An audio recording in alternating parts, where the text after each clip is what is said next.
camp life, this camp life, yeah, we live this camp life, yeah, it's do or die, I'm down the ride, but it's camp life, this camp life, yeah, we live this camp life, yeah, we put our lives on the line, but it's camp life, this camp life, yeah, we live this camp life, yeah, we prophesy 365, but it's camp life, this camp life. Slanging our sword, yeah, we coming down your street.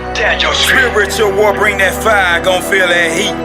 Squad up on them corners, can't be discreet with it. Shoot out scriptures like a gun, bullets, we speak with it. The word's God is our weapon, we get deep off in it. Confound the so-called Christians, wise of the devil, we killin'. Armor up, tear down the doctrines of the word, the spirit, she wicked. Posted up all day and night, gathering up the tribes of Israel. Step up to us, and you get this word. No, we don't fight, but feelings get hurt. We'll cut you up, slashing you with this word. Your spirit got cooked cause the scriptures you heard. We show you love, you think it's hate. If you don't repent, you must meet your fate. No, the Bible ain't up for debate. No sugarcoating, I'm telling you straight. We just a messenger, you try to shoot us down with the dark side, then you fail. Did you not know that nothing you do to the prophets of God, no, it won't prevail. Coming down strong on all of them coons. 144, we rising up soon. The other nation posted up with their goons. So what's about to happen next? Stay tuned. With this camp life, that's right, that's right. With this camp life, that's right, that's right. With this camp life, yeah, we live this camp life. Show up in your hood with this good, yeah, my camp life, this camp life, yeah, we live this camp life, yeah, it's do or die, I'm down the ride, but it's camp life, this camp life, yeah, we live this camp life, yeah, we put our lives on the line, but it's camp life, this camp life, yeah, we live this camp life, yeah, we prophesy 365, but it's camp life, this camp life.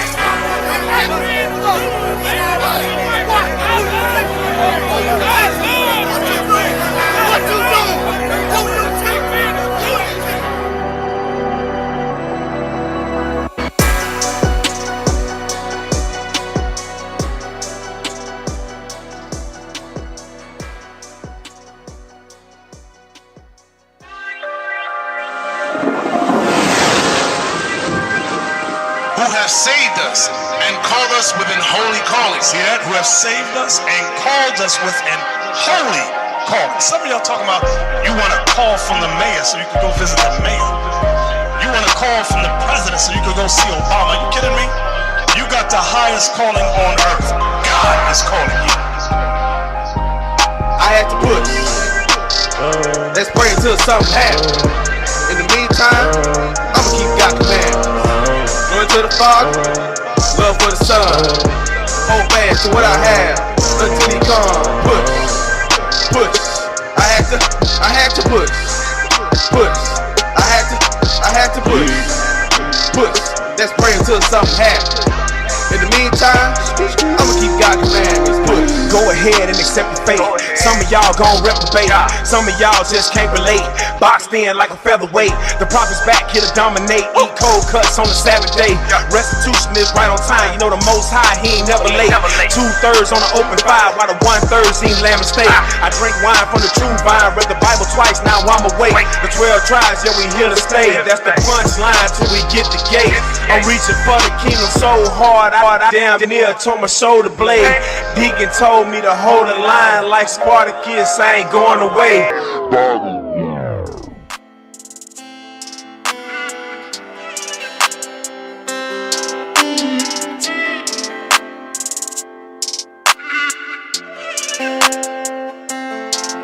Yeah, this world is so wicked, it got my mind gone. But we been flipping through scriptures, it got my mind blown. And since we back on the mission with our forefathers' traditions, and we been painting the pictures like the time drawn.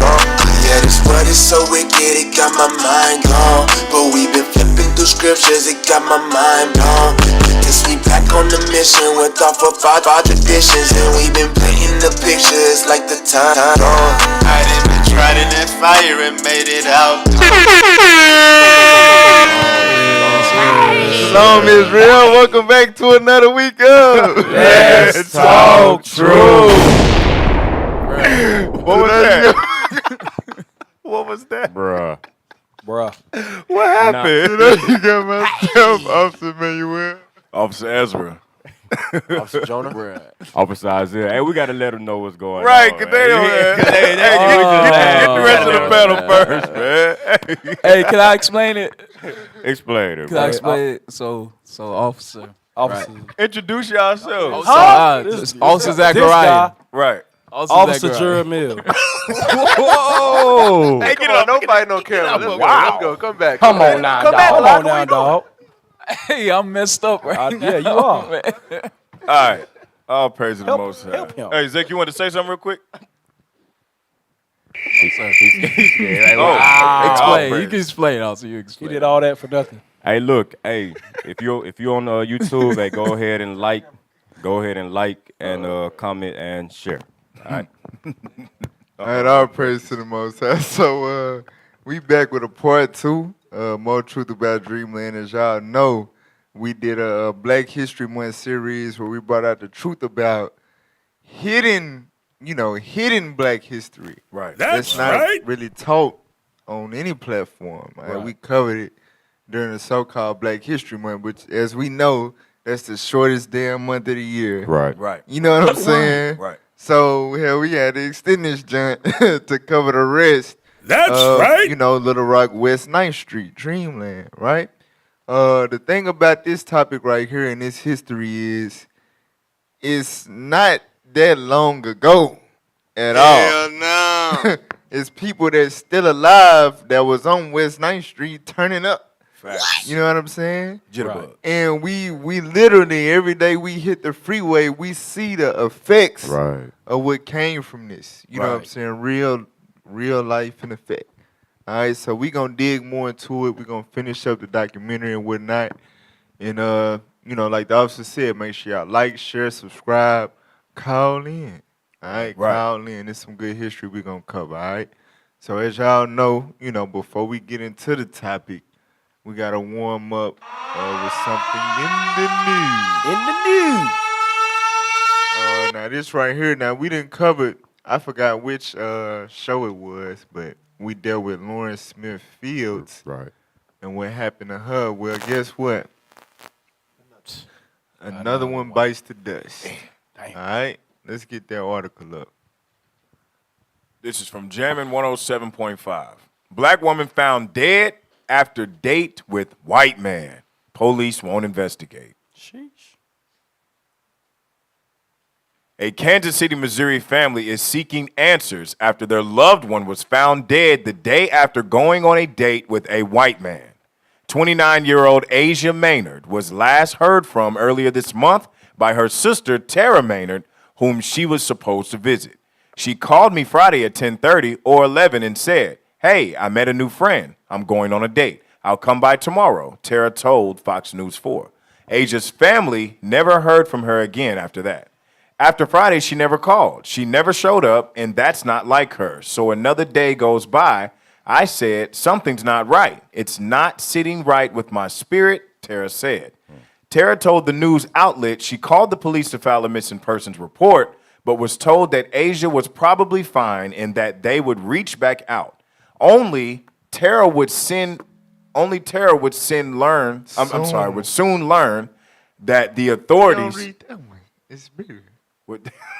I'm used to it. And Tara would soon learn that the authorities already knew about Asia's death and they were never contacted. So that's the same exact thing that happened with Lawrence Smith Fields. Right. Come on now, dog. They knew it was a body. They didn't even let the family know. Wow. What the hell? Keep going. Saturday morning, they found my sister deceased, Tara said. The family said the man she'd gone on a date with called police to report that she had The died. same Wow. damn thing. She just died. Wow. What police told them next broke their hearts and raised questions. Watch this. We're going to say that she died of natural causes because there was no foul play. Wait a minute. Now, if this was a black man Facts. and a white woman, They'd have federal funds to investigate with. investigate. It ain't no. Right. He going under. He ain't gonna make. They gonna pull up, see a dead white woman, It's over with. and it's everything foul. Right. Foul on the play. Right, that's the foulest play. Your black skin with her white skin. Damn. Read on. Let's see. Tara said the police told the family, I feel like they are rushing the investigation. Damn. Asia's family say the mother of 4 was healthy and strong. She's only 29. You're not dying of natural causes at 29, her mother Denise Maynard told the outlet. Watch this. Look. Now, this is from Cold World. It says, Asia Maynard went on a date with this man, Isaiah, it's spelled wrong, I guess, and ended up dead in his apartment the next morning. The police say there's no foul play, and it looks like she died of natural causes. Yeah. She's 29. People are saying this man is connected to several deaths and no charges. Wow. What is going on? Look, read the Leah Marie. Leah Marie looks like Channing or something says. Chunking. Chunking says, went to middle and high school with him. He's responsible for 7 fentanyl overdoses that have been swept under the rug just in the last year. Come on now, dog. Isaiah James Crown is his name. I hope he takes his L soon before somebody else has to die. Rest in peace. Something. So this man is a damn serial killer. He is facts. He like that. He's like that. Keep reading. All right. The next one, You was Keisha finna say Jackson. something?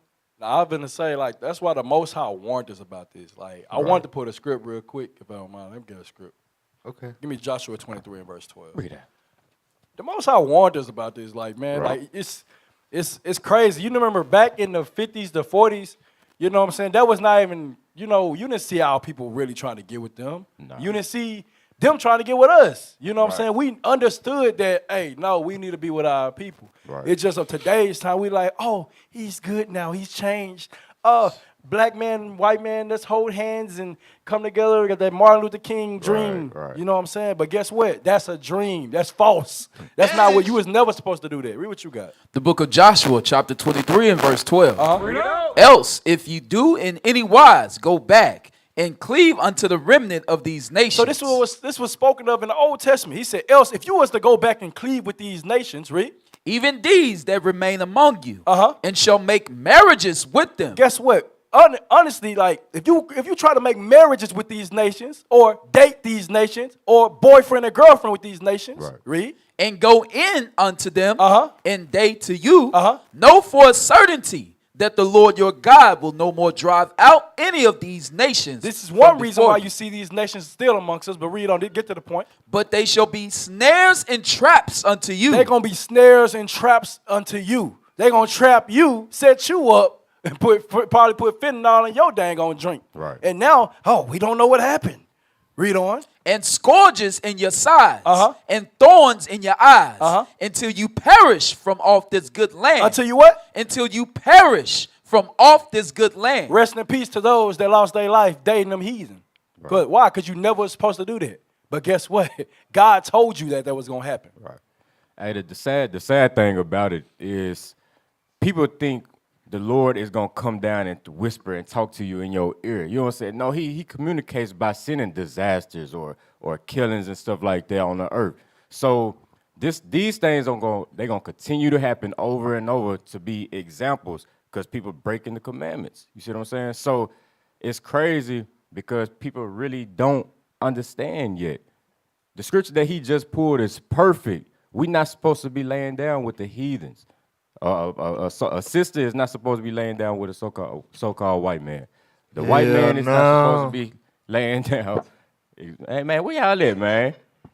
A so-called black man is not supposed to be laying down with a heathen sister. Hell no. So let's get back to the commandments, all right?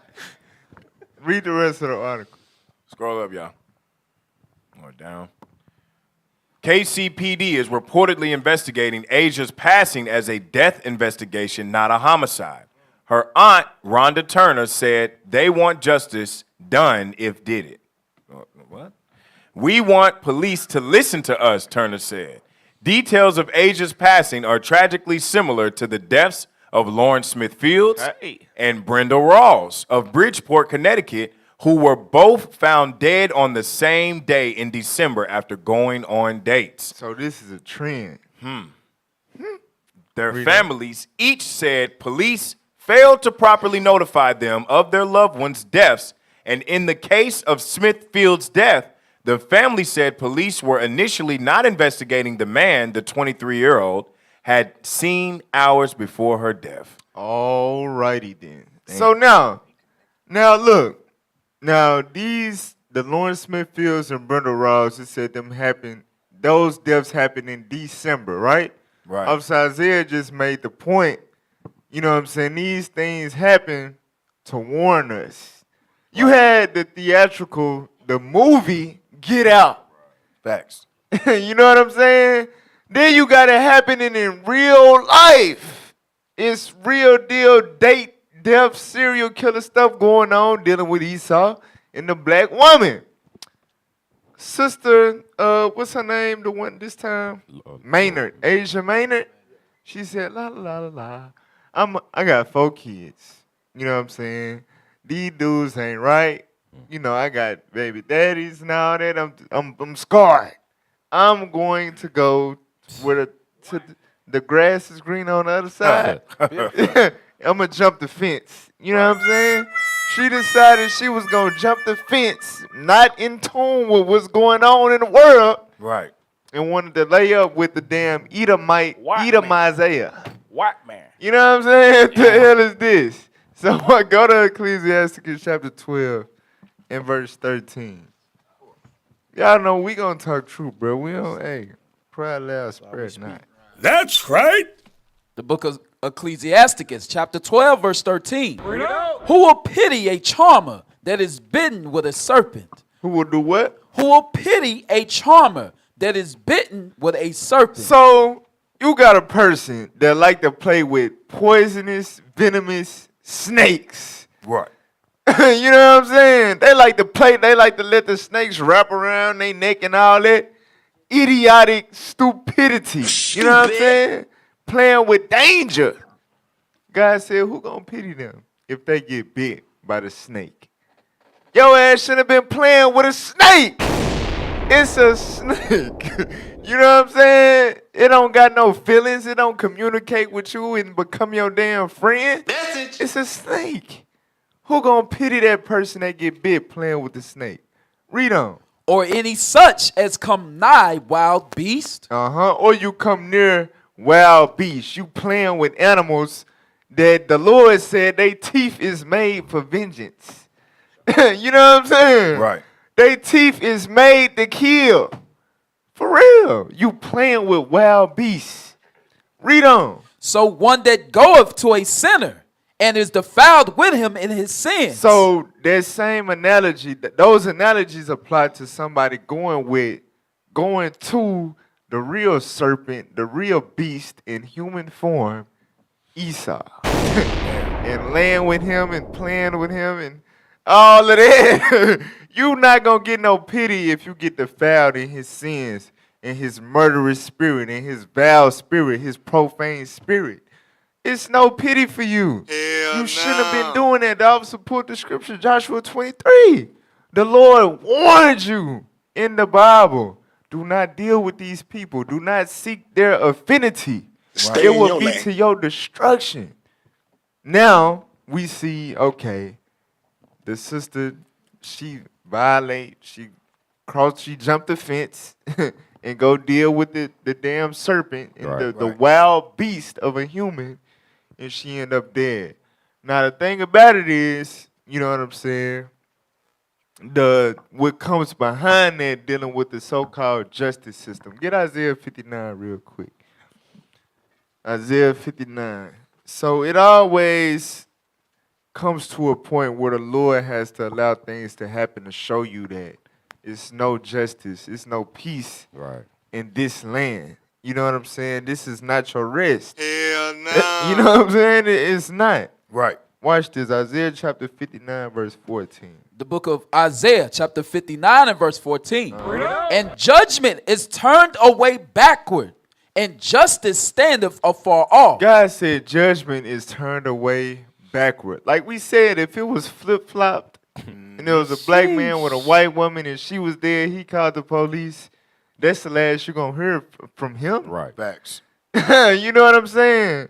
But these people that, you know, that we taught to be civilized and, you know what I'm saying? The same people that, you know, this was our land. Right. The Indians, our people was nice to them and they crossed them, you know what I'm saying? Now, they the ones that's able to say, no, we're not doing this and there's nothing you could do about it. Come on now, dog. For real. Why? How the hell is they the most prominent criminals in the earth? Right. Facts. But they the ones that get to pass and enforce the laws. Judgment is backwards. It's ass backwards. Facts. That's Our people really still seek what the Lamentations 4:17 Yeah. We seek to that nation that cannot save us. Why was the Right. same?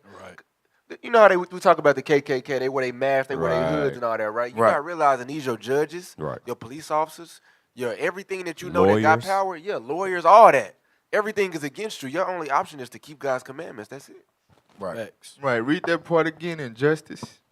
And justice standeth afar off. Injustice standeth afar off. You got no chance at real justice in this land dealing with this man. It's no way. Now watch this though. This is the reason why. Read verse 1 and 2. Verse 1. Behold, the Lord's hand is not shortened, that it cannot save, neither his ear heavy, that it cannot hear. So it's not like the Lord can't reach down here and make a difference. You know what I'm saying? Right. It's not that he don't hear all the blasphemies and the evil that these white folks speak, you know what I'm saying, and what they do within this justice system. It's not like he can't save us, but why is he not doing it? Read verse 2. But your iniquities have separated between you and your God. Come on. And your sins have hid his face from you. So, of course, God said he hate Esau. Right. Facts. Indignation forever. Right. He would have no damn problem Right. killing a damn Edomite for playing with one of his daughters. Right. But, like you read, Joshua 23, I told y'all, you know what I'm saying?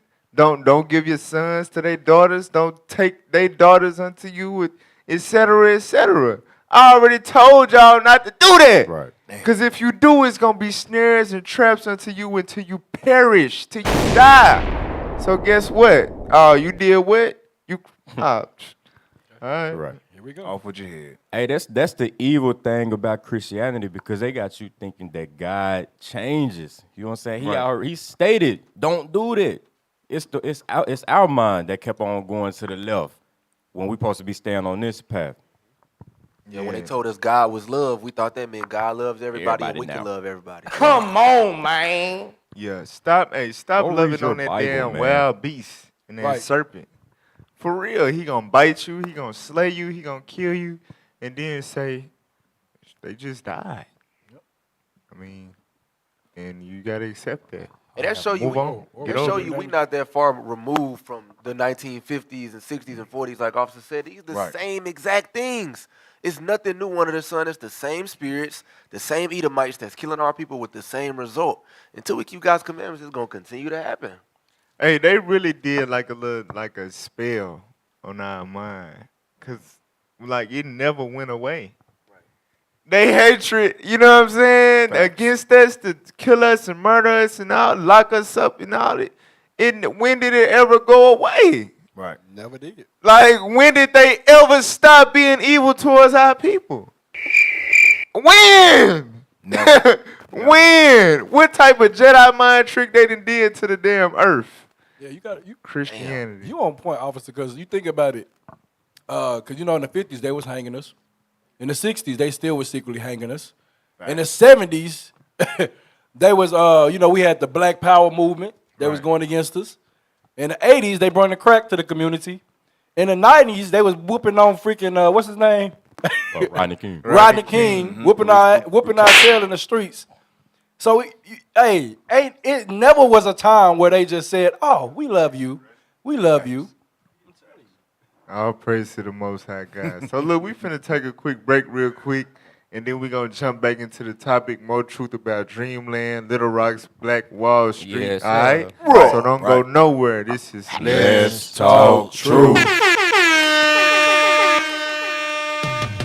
Shalom, Israel. My name is Sister Zakaya from IUIC Cincinnati Camp, and I am here because I have a special announcement for you. It is almost that time again. Passover 2022, it is right around the corner. I am excited. I hope you are too. The dates are from March 31st through April the 4th. That's March 31st through April the 4th, so make sure you mark your calendars. This year's colors are brown and gold, and make sure you visit originalroyalty.com to get your official garments. One more thing, Israel. Registration details will be available soon. Do not neglect to register. Make haste. And remember, never give up, never give in. Shalom.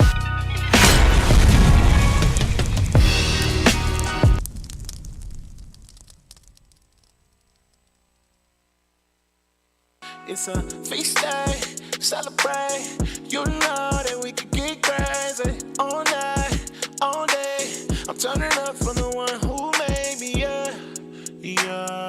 I make haste and no hesitate to praise, yeah, for the rest of my days. And I know it's so much to let you know. My approach may come off a natural, and I can't sit still like a vegetable. Gotta get my dancing, yeah.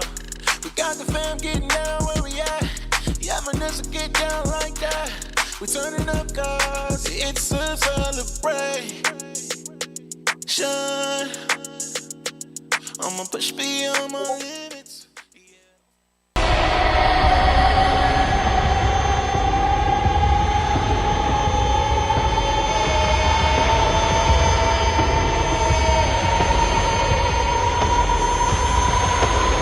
The Messiah is a savior and a conqueror.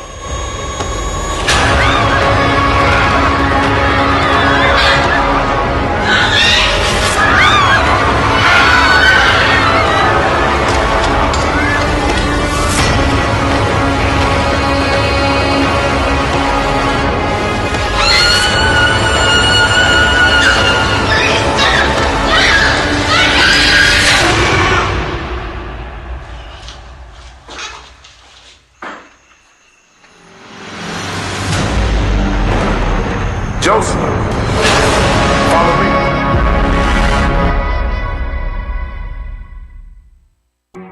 The sons also of them that afflicted thee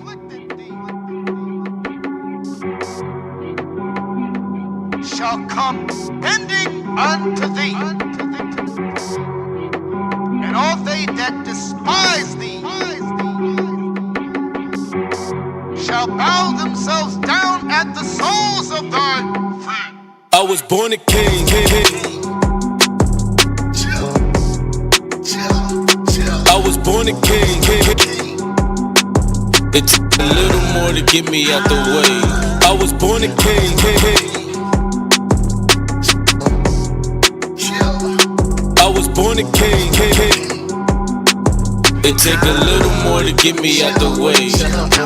And in my mother's womb, fashioned to be flesh, ordained to be a prophet. I'm pushing till nothing's left. Fell away from my heritage, trying to retract my steps. Cause all my life's been a fast. The water got me refreshed. Deception, lies, I confess. The reason we still oppressed. No mercy, truth in the land. Dead captive serving the flesh. No longer dead, resurrect. The enemy, I'm at his neck. Alliance, what from the prey? The scepter and nothing left. Was born from the greatest of bloodlines. He made us a nation of kings and priests. My forefather was David, I fear him with all amazement. Peculiar people, they hated the power, love, and peace. No knowledge we simulated, but now we doing away with the heathen custom, the hatred. No longer will I bow down and let you cover my greatness and blacken to the ground. Perfection is how we made us. And if they hating on me, tell them hate some more. I was born a king. I was born a king. It take a little more to get me out the way. I was born a king.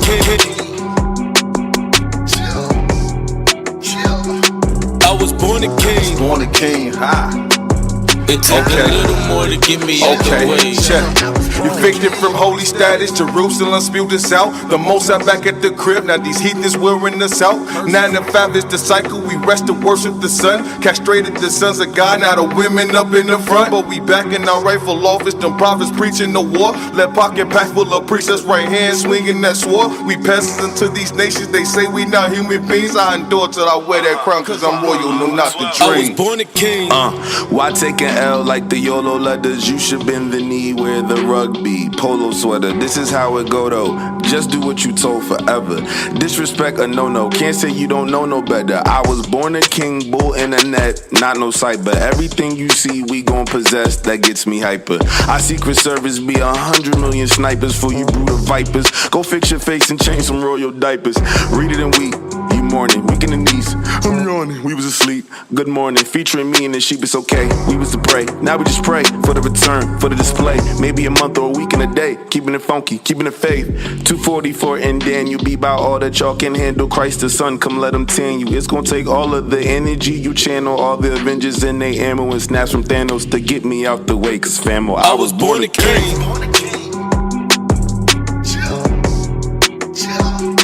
I was born a king.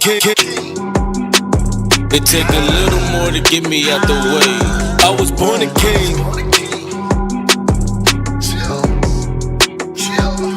I was born a king. It take a little more to get me out the way. I was born a king. The sons also of them that afflicted thee. The sons of those nations that afflicted us, the Israelites, shall come bending unto thee. They shall come bending unto us. And all they that despise thee, and all the that hated our guts, shall bow themselves down at the soles of thy. Yes, sir. Welcome back to Let's Talk Truth. So now we finna get into the topic. Alright, more truth about Dreamland. Right. So if you living under a rock, that's fine. You know what I'm saying? You get your Patrick on. Message. We'll bring you up to date. Alright. On the last week episode, we went into the history of West 9th Street in Little Rock. It was basically the Black Wall Street of Little Rock, Arkansas. Right? It was an area that was established with a lot of businesses, a lot of entertainment, to where people would come from out of town to move here, right? To visit, to see all the different stars that would come through Little Rock. Right. Yes, believe it or not. So All with that of being them, said, with them being in the central area of the city, right? And it's predominantly black, and they're successful, and they're bringing in all this revenue from out of town, the so-called white man that's in control of the government feared that through the success of West 9th Street, eventually black people will become more economically powerful in the city of Little Rock. Right. So they got with the federal government. They was able to, establish through real estate finesse laws that we gonna deal with. You know what I'm saying? They was able to eminent domain and this and that and steering and all this and this and that to basically push the successful black people into poverty and into the communities on the east side and east end and the south side and the south end of Little Rock. Come on now, dog. And they did this by inserting a whole new freeway. You know what I'm saying? Right. For real. So we gonna dive more into this history because we didn't get to cover everything last week. So make sure y'all take notes. Send this to your people. You know what I'm saying? It's just good edification. It's good information. Right. Like I said, they not covering this on no other platform. Hell right? no. Right. So let's get to the article. We had read through, I guess you could say most of it, maybe a little more than half, but we didn't get to finish it. So I want to pick up. Scroll down. Scroll down. Let me see. Go up a little bit. That right there.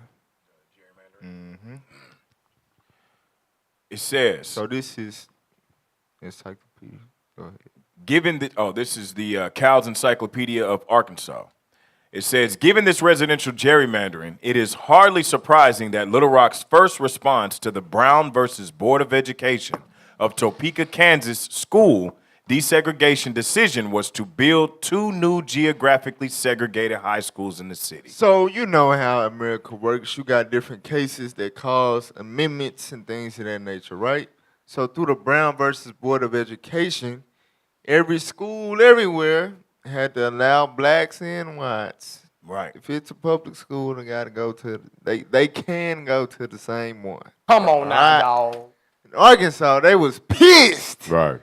And like, man, I'm a nigger in the damn school. Facts. So, you know, the Little Rock 9, Right. they'll teach you about that in school. Right. That's a whole nother thing, right? Part of it. But so their response in Arkansas was, all right, since y'all want to play, we ain't gonna play fair. Right.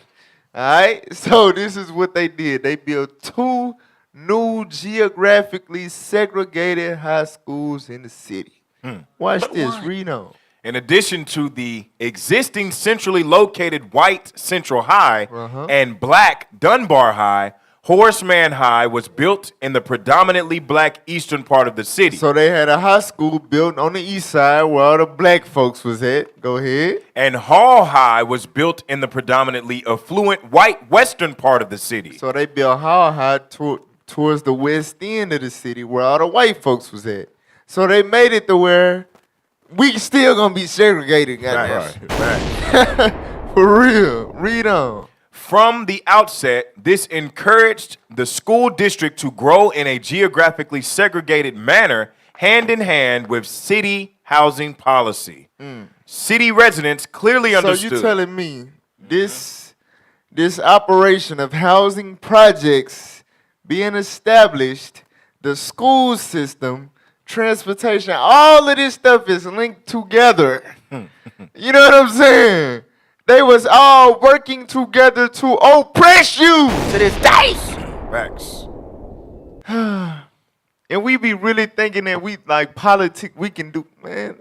Hell no. Hey, you know what's Wake crazy? the hell up, man. One of the common misconceptions or issues that we deal with is when people talk about racism in general. When we say black people cannot be racist, Right. This is a perfect example to let you know. And then they try to make it all fancy, systemic racism, Come on try to now, put it dog. into categories. Right. Bro, you know what? To be real, bro, black people need to be racist. Facts. We don't have the power to do it. We the only people that's not. Right. Facts. Think about it. Facts. You go anywhere in the world to a country where race is the predominant ruler of that country, they all right. They looking out for the best interests of their race, as they should. Right. Facts. You see what I'm saying? We the only people we want to be equal to everybody. No, except us and don't love your own. Right. The hell is wrong with you? Love yours. Hey, I always say something funny. Like, y'all know I'm a barber. I cut in the shop. So, yeah, you know. But look, anytime a so-called a white man or a white woman come in the shop, bro, like, hey, the same way they'll get quiet, like, what the hell y'all doing? You know what I'm saying? That's what we doing in the shop. So we like, hey, it's a super cut down the street. You know what I'm saying? Hey, go to Walmart to get your shop or something. Damn. That's racist. That's racist. You're racist. Hey, Don't look at that. Racist. it's really prejudice though. Racism it involves power. We don't have any of it. All right, but anyway. Hey, and then look, hey, we need to be racist, bro. Your ass couldn't. Who you couldn't? Ishmael. Ishmael, man. Hey, look. Yeah, you put it on video. Look, I had plans after leaving the shop and everything, but you know, like they hair texture, I could have, you know, that's stabbing me. His hair was stabbing me. You know what I'm saying? So. Hey, that's how it was when he came in the shop. Like, hey, I'm finna chop you. I gotta go take me a shower after this. Damn. It's good, bro. You know that's how they not God chosen people, bro. They hair make you itchy, bro. What the hell? They stink too, The bro. hell is this? Ishmael Wow, be man. And it made a mess. They don't never use deodorant for some reason. Ishmael always, I don't know what it is, bro. Thanks. They funky. They funky here. Facts. All right. City residents clearly understood what was happening. A 1964 report by the Greater Little Rock Conference on Religion and Race titled Confronting the Little Rock Housing Problem, an Alarming Trend, noted, the evidence indicates an advanced trend toward complete racial segregation in housing. Scroll up. At one meeting of concerned citizens, Little Rock Housing Director Dowell Naylor was asked bluntly, is development and housing in Little Rock drawing racial groups together or silently drawing them apart? Naylor answered, drawing them apart. Damn. Watch this. Private sector practices bolstered public policy in creating a geographically segregated city. So what this paragraph going into is the real estate aspect, right? And I want to do a radio show called Racism in Real Estate. Lord's willing, I can get some guests, but my folks probably be scared. Monica ain't finna. Right. I might lose some. But Lord's willing, I can get some guests to come and speak on this, because Maurice Taylor, he very knowledgeable when it comes to this stuff. So I don't know. You know what I'm saying? Lord's willing one day get my peers to come in and speak on this. But this whole paragraph is going into terms that I had to learn in school and remember what it meant to pass and all that. But they never brought up how it was done right here at home every last term. Every last one they did right here in Little Rock. Right. Watch this, read. Restrictive covenants were placed in property contracts to prevent resale to blacks. Which is legal. Right now, they passed the bill to where they can't enforce it, but it's neighborhoods right now, it's still in the covenant. No black people can be a resident in this neighborhood. Damn. It's still in the to this day. To this day. Watch this. Help me. Keep reading. Redlining was used by banks and mortgage brokers to deny loans to black families in white areas of residence. So on the lender side of it, they basically had it mapped out to where when it come to this neighborhood and this boundary or whatever, no matter what their credit is, what money that funds they got, deny. Bruh. Under the table business, brother. No, we gon' wait. Lenders, if you want to stay in business with us, but better not let no niggas get no loan to stay up over here. Come on now, dog. Read on. Real estate agents used racial steering to show white purchasers homes only in areas of white residents and black purchasers homes only in areas of black residents. Now this still exists. This is illegal. You can't do this, but agents still do it to this day. You know what I'm saying? To this very day. If you're my client and you black, let's just go to Southwest. Let's not even waste time trying to. Come on, you know what I'm saying? No, I'm supposed to put in your pre-approved amount, what you got, whatever area you interested in, and I show you whatever how it could be. You could no black person in sight. I'm supposed to take you there. I take you there. That's the law. But it's agents that still do this to this day, and that's that's the foundation of Little Rock as we know it today. Hey, look at that. That show you the other nations, they got a real allegiance and loyalty to each other. Because the reason those so-called white real estate agents are doing that. It don't get no more racist than this. Right. Facts. They don't get no more racist than that. The Bible, can I get the scripture real quick? Get Zephaniah 2. The scriptures tell you that the other nations are going to be racist towards you. They not going to want to be around you. They not going to want to look at you, eat at the same table as you. The only reason they doing any of that stuff now is because they've been quote-unquote forced. Right. But they still not doing it. That's why you think at your church there ain't no white people in there. You got the white church over here, the black church over here. Facts. The black housing over here, the white apartment. Even white people got apartment complexes too. Facts. But they stay in the nice ones and you stay in Westlake. What? Why? Because the scripture says this. Read. The book of Zephaniah, chapter 2 and verse 1. Gather yourselves together. That's why God said we have to gather together. But why is it that in the hood, on Sunnyside and the projects and Willow B and wherever we at, when we are together, we doing evil. We supposed to come together in the laws of God and do the right thing. Right. Why? Read. Yea, gather together, O nation, not desire. O nation, not desire, meaning what? The other nations hate you. Facts. They tell you that every day. We proving it with the article. We are the nation, not desire, meaning what? We are the Israelites. The Bible is the true book. Right. That bring me to the point, like, you know, the mindset that we had as a nation of people at that time. You got to think about it. We was literally marching to freaking had the same water fountain. Come as on them, now, bro. dog. Like, whenever, in all actuality, we greater than them, you know? In fact, I get a script. Give me 2 Corinthians 6 and 17. Hey, those marchers are still alive. Officer. Right, like, this is here. crazy. We still, like, bro, forget them. How about let's build up our people? Let's worry about our community. Let's forget what they talking. That's how we gotta be, and that's how it was always established from the beginning. That's Certain things, you know, you gotta just bump your head. You know what I'm saying? To realize, like, cause you gotta think in their mindset, they like, we done been here all these generations. We didn't put in all this work for America. Right. You know what I'm saying? You just said I was free. Now, if I'm, you know, traveling or whatever, and it's only a white store in town, I want to be able to get some damn. I want to be able to dine. Right. Yeah. You know what I'm saying? I got to go 5 extra miles to a black one. I want to be able to eat at this white one. So the black people, they built up an audacity. They went to the war. You know what I'm saying? They fought. They like, man, we earned the right to be accepted by the whites. Damn. Not knowing that, bars. Like, that ain't the light. You know what I'm saying? That is not the way to go.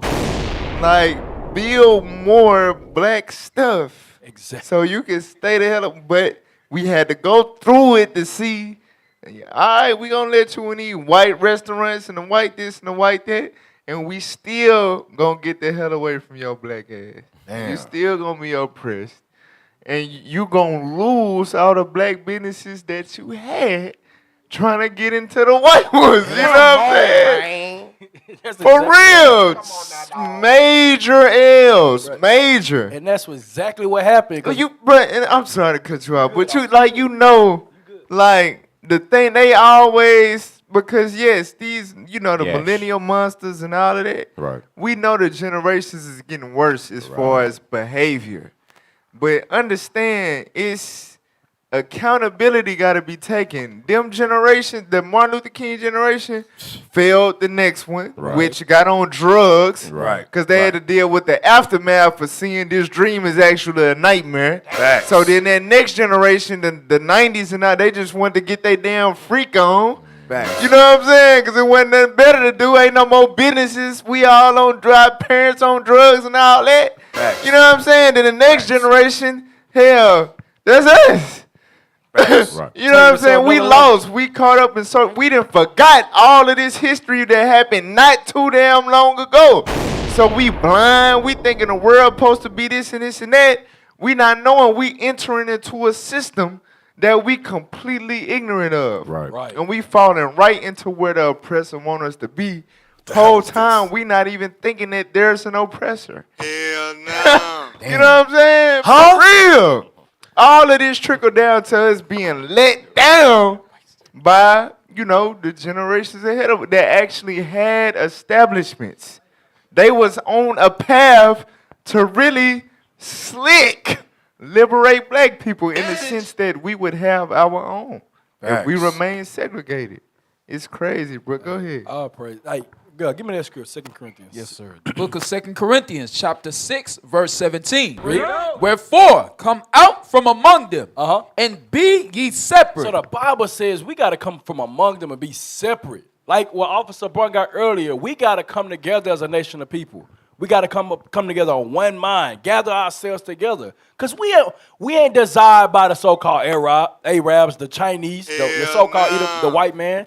We ain't desired by them. We got to come together as a nation of people and be ye separate from them, Reed. Saith the Lord. And touch not the unclean thing. And don't be worried about they stuff. We come with our own products. We got our own businesses. You know what I'm saying? If we don't got no business in that area, hey, let's go get one. Let's establish. Hey, let's put our loans together. Let's go get a loan from a black man, if we're possible, and then try to start your own business.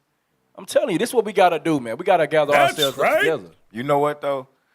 It's crazy because like when we cover topics like this, you know what I'm saying? It's like so much you want to say. It's all jumbled up in your brain. You want to get it all out, but like you said something and you said, why don't we come together?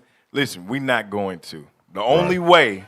The only way is if you come back to the Bible. Right. Because everything that we need to know in order to be able to establish anything is in the Bible. Right. You got to know who you are. You ain't going to know that unless you read the Bible. It's all in the Bible. Basic scripture real quick, Hosea 4:6. You know. But it's all, I'm like, damn, this and that.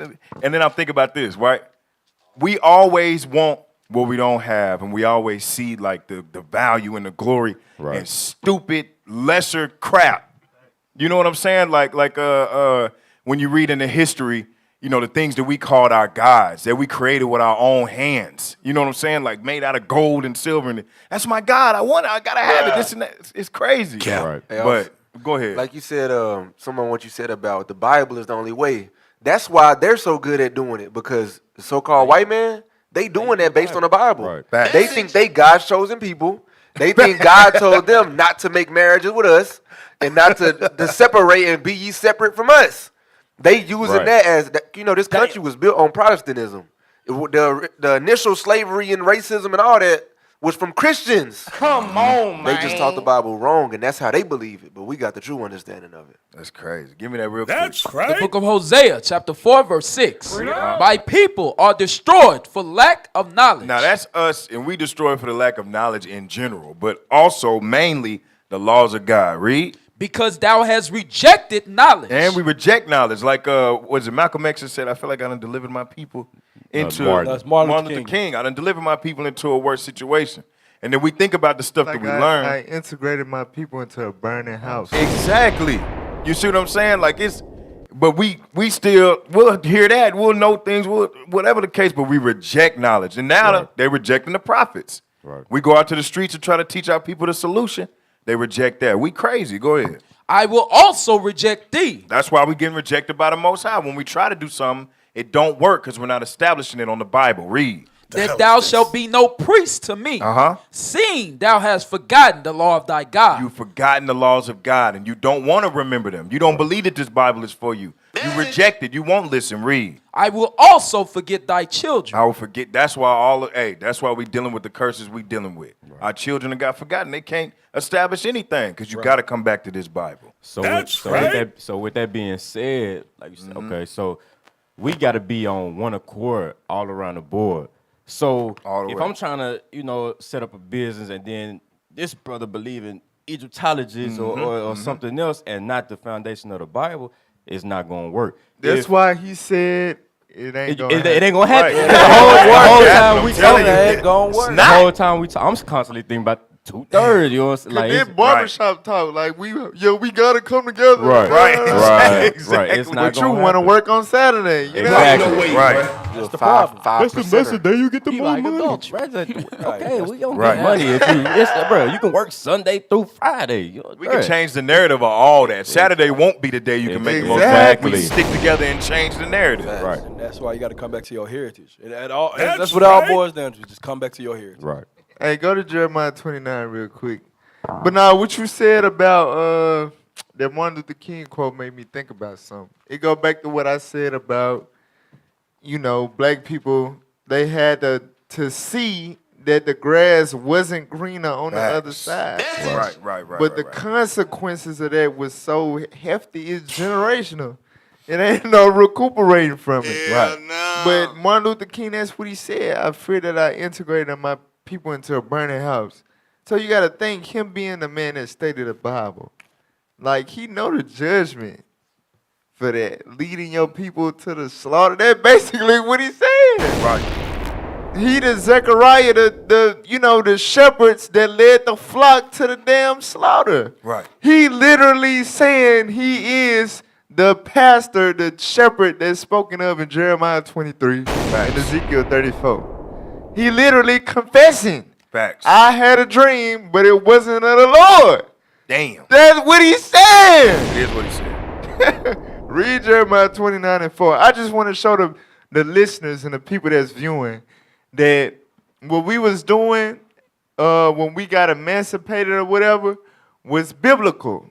The fact that we went astray from it is non-biblical. I'm finna show y'all that. Read that real quick. Jeremiah chapter 29, verse 4. Uh-huh. Thus saith the Lord of hosts, the God of Israel, unto all that I carried away captives. Unto what? Unto all that I carried away captives. Was not the Israelites carried away captive? Was not the black people? Because you, all right, whatever. Right. So let's just take the Bible how you take it as a Gentile. I just read it as what applies to me, whatever, right?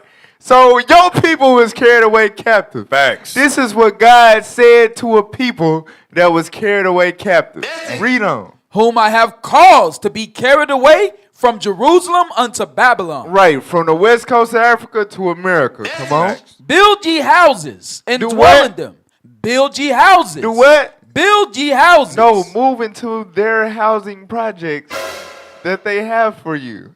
Build ye houses. Do what? Build ye houses. Build your own damn houses in captivity. Right. Establish your own community. That's right. Stop trying to go and be with them salt and pepper head ass. Right. No, that is not biblical. God said, build ye houses. Come on. And dwell in them. And do what? And dwell in them. Come on. And plant gardens. Do what? And plant gardens. No, try to apply for they plants. And plant gardens. You want to work at the white man plant. And plant gardens. God said, no, plant your own garden. Feed yourself. Come together and work in captivity. Right. Gather together, have your own resources. And that's what we did. We understood when we got emancipated, we had to get it out the mud. That's right. That was the best thing for us. Because that's what God know that we capable of. That's what he told us to do. Yeah, you carried away captive. You in another land. Hey, get it out the mud. Right. Get it out the mud and read on. And eat the fruit of them. Uh-huh. Take ye wives. Read. And beget sons and daughters. Uh-huh. And take wives for your sons. And give daughters to husbands, that they may bear sons and daughters. So no interracial marriage. Stay with your people. Don't go deal with the white girl. Don't go deal with the white boys. Deal with your people. Read on. That ye may be increased there. That ye may be what? That ye may be increased there. So God said if we followed these guidelines, we would be increased there. And that's what the white man feared. We was establishing what we did with Dreamland, with the West 9th Street. Right? God said you come together and you thrive on your own, you will increase there. Read on. And not diminish. And not diminish. So think about it, right? You look, okay, Martin Luther King had a dream. Desegregation. You know what I'm saying? Instead of building our own houses, now we get put in their projects that they built and just allowed to be just run down. You know what I'm saying? Now we in ghettos and hoods and we killing each other and it's drugs and gangs and guess what? We diminishing. You understand that? Yep. Like, y'all don't understand how deep this stuff go with our people. Man, that's why we diminishing. Ultimately, because we have not followed the word of God. Right. Be ye separate. Right. Build ye houses. That's right. In captivity. Don't intermingle with your captors. But we just desire to have a bond in a relationship with the people that enslaved us so bad, not knowing they the damn serpent. They only toxicity to you. You know what I'm saying? Right. They only venomous to you. You deal with them, you gonna fall. Help me. All right, let's go back to the article. Bring it out. All right. Let's see where we were. Racial steering in a maneuver. In a maneuver known as blockbusting. So this is another one. Go ahead. Real estate agents sometimes deliberately moved black families into centrally located white blocks of residence. Right. So what this would do was, in order to shift, you know what I'm saying, the neighborhoods, how they wanted it to be, they would move black people there. So to what's the word? Induce white flight. Mm-hmm. Right? That's what blockbusting was about. Go ahead. Whites moving out were sold more expensive homes in the growing Little Rock western suburbs. Right, so the whites that's moving out of these central Little Rock areas, they get to move into the nice suburban homes out west. Now watch this though, read on. While blacks paid high prices for the limited housing stock left available to them. But them same white folks that was moving out west, they got to list their homes at whatever price they wanted to. And black people had to pay it. You know what I'm saying? Damn. So them houses that you see with us in the hood and all that, they was now they worth 30 bands. Right. Back then, they was the high commodity property. You know what I'm saying? We paid a lot. That's why we don't own a lot of them, because we had to sell them out to investors and all of that, because we couldn't afford to pay it. Now they rent it. We've been living in these houses for generations and generations, still renting. Right. Hey, I might have misheard. Didn't you just say something like they made their own prices? Yes. So okay. With that being said, I was talking to a few of the clients. You know, I got clients from the E or whatever. Yeah. And I was like, bro, do you know what they finna do with y'all neighborhood? He's like, yeah, we see it, but they gonna have to pay for that. I'm like, bro, it's the government you talking about. They make the law. They make the rule. They gonna make their own price. What you mean they gonna have to pay for it? Right. They gonna And then on top of that, and this is what happened too over there. You got the only term that they really left out of that paragraph was eminent domain. So if the government say we building an airport right here, guess what? Your ass gotta go. Right. Exactly. They say, all right, we'll give you whatever. You gonna take it or leave it. Right. Real talk. Right. That's hey. I mean, if you own a house, it'd be like, hey, I want to make Amazon plant right here. All of y'all gonna have to go. Exactly. Facts. Keep reading. Scroll it up a little bit, y'all. Meanwhile, efforts by black families to move into white areas were resisted. In September 1965, attorney John Walker purchased a home in the all-white Broadmoor Addition in Western Little Rock. Watch this, y'all.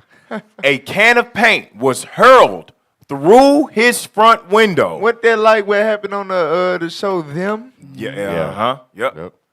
And his shrubbery was set on fire even before his family moved in. So in 1965, in the heat of the civil rights movement and all that, he thought he was going to dwell amongst the white folks. He had some money. I want to dwell over here with the white people, right? Watch this, read on. After they moved in, white neighbors ostracized them. Damn. As one resident put it, the policy in Broadmoor is to ignore the walkers. If no one says anything to them, I think it will be only a matter of time before they move somewhere else. In other words, you niggers not welcome here. Damn. Message. Real talk. So they literally in a neighborhood full of people that's not their damn neighbor. Right. But now in Christianity, love your neighbor. Love the white man, he's your neighbor. But when we tried to be in their neighborhood, say, nigga, you ain't my damn neighbor. Right. Real talk. Read on. The resident was right. Walker moved north to the University Park development not long after. The University Park area was one of the rare instances in which middle-class blacks were able, through a concerted effort, to preserve a black presence in Western Little Rock. So guess what? Through Walker doing that and them fighting to be over there in University Park, y'all know what that is, right? 12th Street. Man. So what they do? They build Highland Park over there, the projects. Yeah. Now you go over to that same area, it's the hood now. Right. We fought so hard to get over there to that west side for it to now be one of the most dangerous neighborhoods in the city. Right. You know what? I gotta say. We just filled up 20 trash bags in 2 hours over there by University Park. Right. You can't make this up. Hell no. Hey, you know it's crazy. Walker, you slow. Cause I'm a. Never mind. Stupid. It just throws me off. Like he you said it was in the heat of the damn civil rights movement, and dude decided I'm finna go over here and stay on the white side of town. Like our people slow as hell. That's what I was getting at earlier. It's We the just slow entitlement. as hell. Like, I got money too. Hell, I ain't gotta stay over here. I ain't gotta go to the east side. I'm what I want to do. You hear me? Damn. It's their pride, bruh. We are very, very prideful people. Facts. We do things. We make life decisions based off us just wanting to prove somebody wrong. Right. We don't even really just want to do it. We just want to prove a nigga wrong. You know what I'm saying? Told you I could do it. Damn. That's big facts. In 1966, the Arkansas Gazette ran a series of articles by Gerald Garrison that assessed trends in race and residence. An editorial summed up the findings. There has been a clear trend toward the concentration of Negroes in one large area, centrally located, and of whites in newer residential areas to the west. The movement is away from the pepper and salt pattern in which Negro and white neighborhoods are interspersed. It concluded, in such circumstances, racial segregation becomes more obvious and all-encompassing, especially when schools desegregated by law become largely segregated, in fact, simply because of prevailing residential patterns. So basically, the white man perpetuated segregation by finessing, you know what I'm saying, finessing the system. Yeah, we legally gotta be with it, but school on the white side of town, school on the black side of town. Niggas, you stay over there. Still segregated, damn it. Now watch this though, because just like the Egyptians, the more they oppressed them, the more we still increased or whatever. Facts. So we still made our way into these public schools. So look what happened. Read.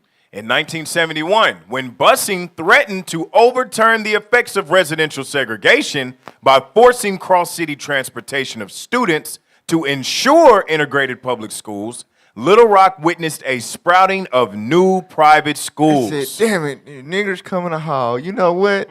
Forest Heights. Lasky Heights. Damn it. What's some more? Little Rock Christian. Catholic. Damn. You know what I'm saying? Mount St. Mary. It's not, man, we not dwelling with y'all niggers. Hell no. We not doing it. For real. Read on. Their locations once again largely mirrored the city's segregated housing patterns. And them private schools was on the white side of town. Damn. It's the same, but you cannot win. You cannot checkmate Esau. They run the government. You cannot checkmate Esau. It's a wrap. Hell no. Let's go back to the documentary now. We have read the last program. Yeah, they playing chess. We still playing checkers, man. Right. I was gonna say they flexed on them. Didn't they? They flexed on them, man. They went to the damn federal government. What do you think they got the funds to build all them private schools? That's what I'm saying. They leveled up like, bro. Hey, bro. And them private schools, the best schools ever. Damn. All praise the Most High. And they're learning the cost to go there. Type shit. Y'all remember where we left off at? I know it was after the right here, right there. All right, let's go.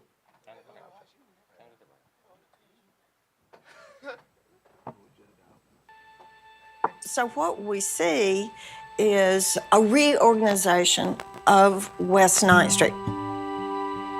When that happened, the kind of center of life, though, moved down the street to the Dreamland Ballroom.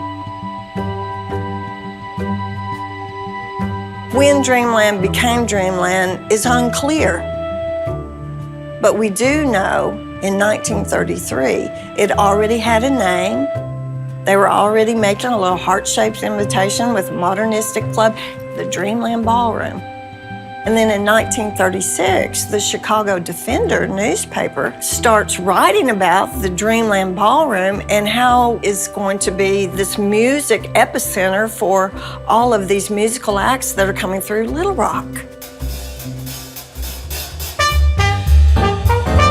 In the United States of America, it appeared that music was a true freedom for the Negro race of people.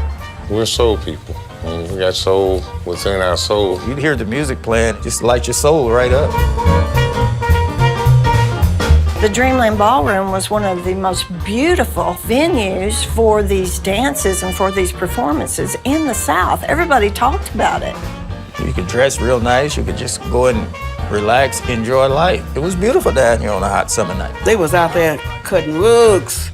People would have on their finest threads in the world. Looking good from head to toe. And they would come out and they would party all night long.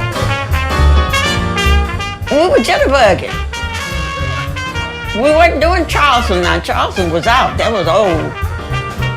One of the best promoters was S.W. Tucker, and he's going to hold a lease on this place for a long, long period of time. And he kind of set the stage to bring those big acts to the Dreamland Ballroom. After they finished playing at the Robinson Auditorium, they were coming down to the line because this is the only place they could come. They would do that gig, and then after that, they come to the ballroom for the real party. And musicians are notorious about playing until the sun came up. Every week, there was some named entertainer at the Dreamland Ballroom. You name it, I've seen it. Lil Green, Tiny Bradshaw, Duke Ellington, Count Basie. Count Basie. Lord Armour. B.B. King Band. B.B. King, Cab Calloway. Cab Calloway. Roy Milton and his Solid Cinders. The Ink Spots, Mills Brothers. Roy Brown and his Mighty Mighty Men. Al Hibbler, Lucky Millender. Ella Fitzgerald, Addison Dean Sr., Louis Jordan, Dinah Washington. Ray Charles, Billy Eckstein. Little Richard, Etta James. Oh, gee. So many bands that I can't even remember how many.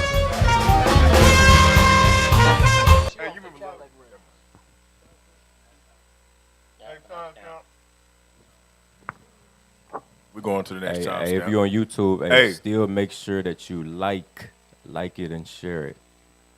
Hey, that shows you though when we worked together the power that we had.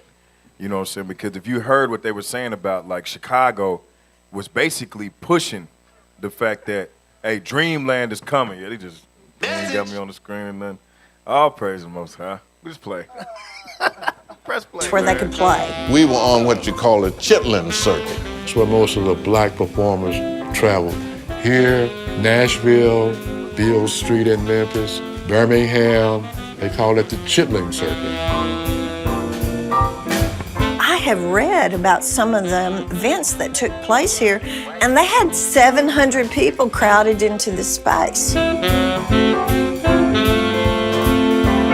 There was a vibrant kind of mentality down there that probably didn't exist anywhere in the white community, but it was the black culture that really made it. Go back a little bit. Listen to what this cracker say. That took place here, and they had 700 people crowded into the space. There was a vibrant kind of mentality down there that probably didn't exist anywhere in the white community, but it was the black culture that really made it. Hey, pause it. Deuteronomy, I'm going to get the other one. You can get the main one. Go to Deuteronomy 14:2.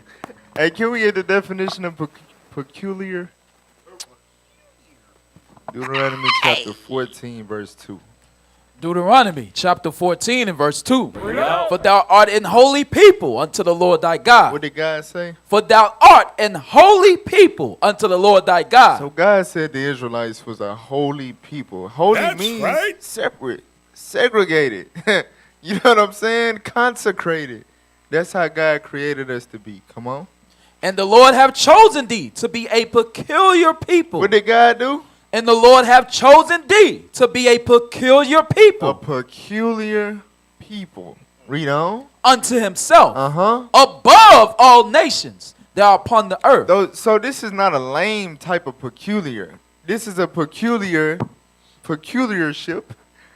that makes you above everybody else. Everybody. It's something about you that makes you better. You know what they say, why be better?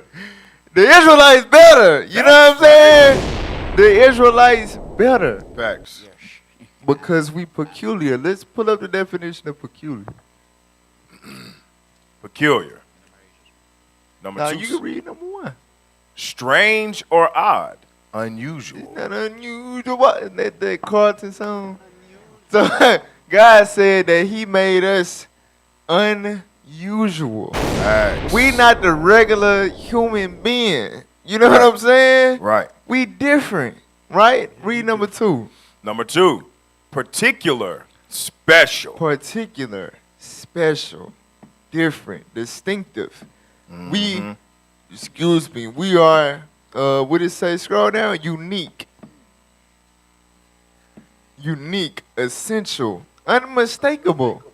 You can't mistake us for no other race on the planet. Ain't nobody like us. Singular. So you damn right it ain't gonna be no. It's nothing more vibrant than what they had going on. You damn right. If you white folks ain't vibrant, y'all don't got the vibes. You know what I'm saying?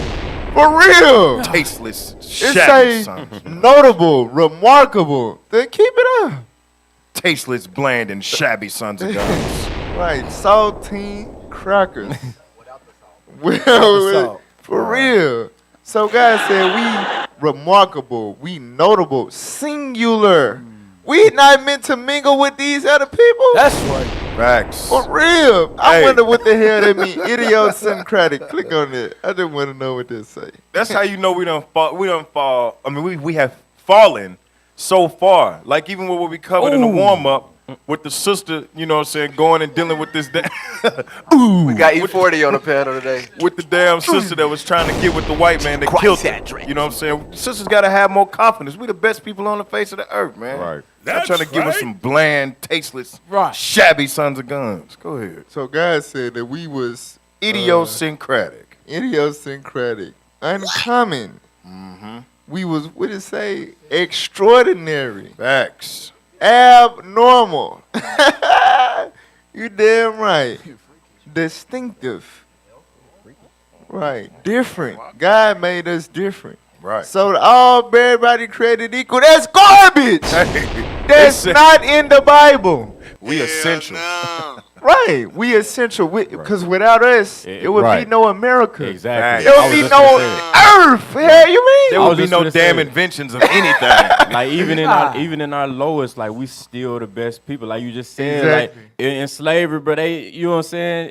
The White House wouldn't have been built. Hell they shed no. wouldn't have been built. Their Nothing. house wouldn't have been nothing. You know what I'm saying? Hey, we different. Then we built everything, and another man dwelt therein. Right. And then we had to get it out the mud, and we got it out the mud. Facts. Damn, for sure. And Made then it once with mud sometimes. we got out the mud, they said, "Damn, this too good. Put them back in the damn mud." For real, hey, you can't make this up, man. We the people of the book. Stop playing with us, man. Exactly. The stuff we made out of mud was better than things that they was able to create. And that's big facts. Right. Talking about the bricks, all that. Yeah. For real, Hey, for real. Get that in Matthew chapter 5.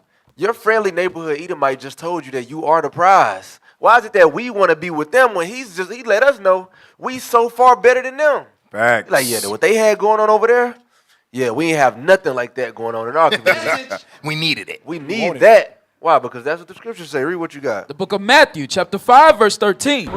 Ye are the salt of the earth. We are what? Ye are the salt of the We earth. are the salt of this earth. We bring flavor to this earth. Style, swag, everything you like about earth, we made it. Everything in your house, y'all remember what we did last year with the black inventions? Yes. It said go a day without using a black invention, you have nothing. You can't do it. You're going to sit outside on the ground until you realize that concrete was laid down by Israelites. You got to float in thin air. Read. But if the salt have lost its savor, But if the world don't got the salt, which is us, read. wherewith shall it be salted? Read. It is thenceforth good for nothing. These cities, Chicago, Little Rock, New Orleans, these cities will be nothing without our people. New Orleans will be nothing without the Israelites. New York will be nothing without the Israelites. Wow, we brought flavor to this earth. Is that it on that? Read. But to be cast out and to be trodden under foot of men. It's trash. All this is trash without us. Thus saith the Lord. Facts. That's why you see them little pale faces speckled all in the Dreamland Club on the video. What's going on? I'm telling you, hey, y'all watched it. What's that show we just talking about? Lovecraft Country. Yeah. You know how they would, how they was when they was on there trying to get over to the clubs and the dances and stuff where we was at. Crazy. Go ahead. Play on. spaces. 9th Street was the mecca of the economy for black people, and Dreamland Ballroom was the vehicle that carried them. World War II, and that brought about a dramatic revival. It, in some sense, rescued West 9th Street, because you had all the black servicemen at Camp Robinson, and they would come to West 9th Street for the cafes and the restaurants and the nightclubs, and the USO was in the Taborian Hall from 1942 onward. And the servicemen had money in their wallets. Suddenly, the number of vacancies on the street starts to diminish, and that was when the good times really rolled. A young soldier in his 20s, naturally, he wants to come to 9th Street. Lights were on, people are having a good time, everything is hustle, bustle, moving. It was like a scene in a movie, but it was real. And not Wait a minute. Come on, man. Come on now, dog. So look, so as y'all can see, man, this is history. They not teaching us, man. We didn't know we had this right here in Little Rock, man. Facts. We did not know this, man. We was the shiznits. Was. You gotta think. Look at our location, right? We smack dab in the middle of the map. Facts. You know what I'm saying?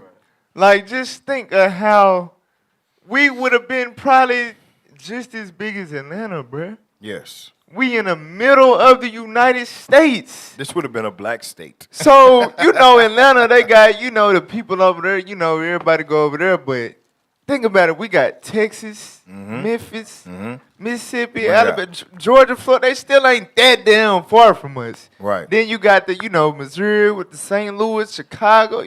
Like, all that. You know what I'm saying? If we still had these black thriving businesses and the entertainment buildings or what have you, bruh, Little Rock would be a big deal. Facts. Hey, you know what's crazy? Like, when I learned about this, knowing this back then, because y'all know it, like Al Green from Arkansas, stuff like that. Al Green, that's a big name. Facts. I just think, like, bruh, how this man from Arkansas with? When you hear but now it makes sense. Like, I know exactly what you're Ain't talking no good about, thing bruh. come out of Arkansas. Right. Hey, I was going to say, it sucks to know that, Facts. you know what I'm saying, that the whole reason why this is, by the quote of our great Bishop Nathaniel, is a God-forsaken place, is because they destroyed West 9th Street.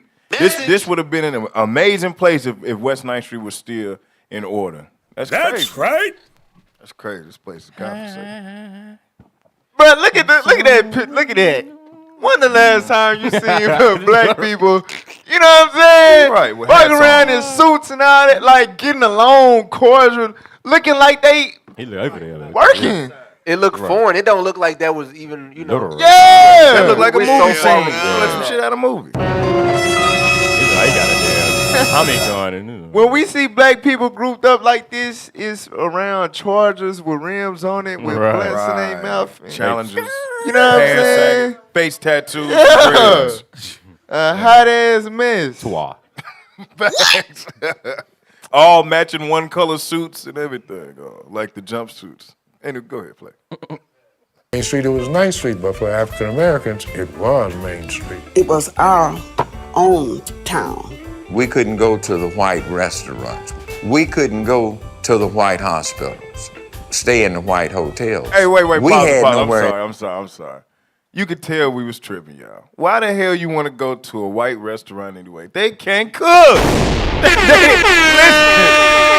can't cook. What food do you know that's just great that's made by them? They can't cook. No. All right, go ahead. wanted that Press apple play. pie. Go ahead.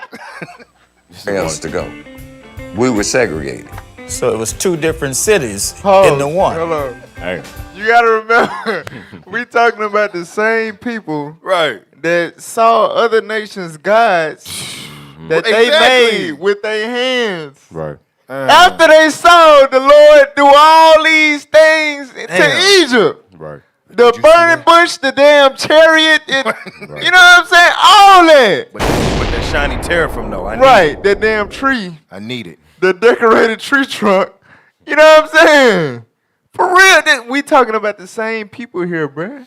Damn. It's just we want what we don't have. If we don't really want it, Right. It's just the pride. We just feel like we should be able to eat there. Right. I want to eat. We don't want the damn nasty ass food. Right. We just want to be able to. But you know the same thing going today. That's why we go to 5-star restaurant. Man, that food be nasty. The portion be small as hell. You be mad as hell when you done.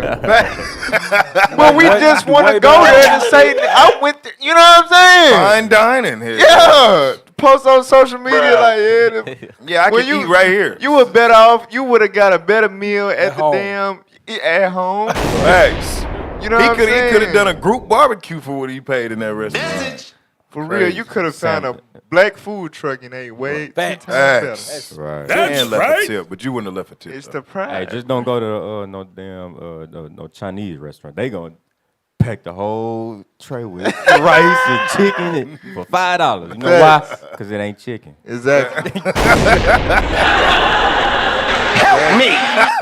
It don't even taste like chicken. It be chewy. Right. It like, it Why ain't tastes like gum. Why don't they have commercials advertising their food ever? You telling me, man? Why is there never any Chinese food commercials? Dog knuckle Wow. bites. And I ain't gonna lie, sometimes the rice be tasting like feet. I wonder if they be on some race. Oh, Like, you know what I'm saying? Right. Like, Got a woman in the back making rice feet right. oh man. Come on He now. itchy. Hey, Watch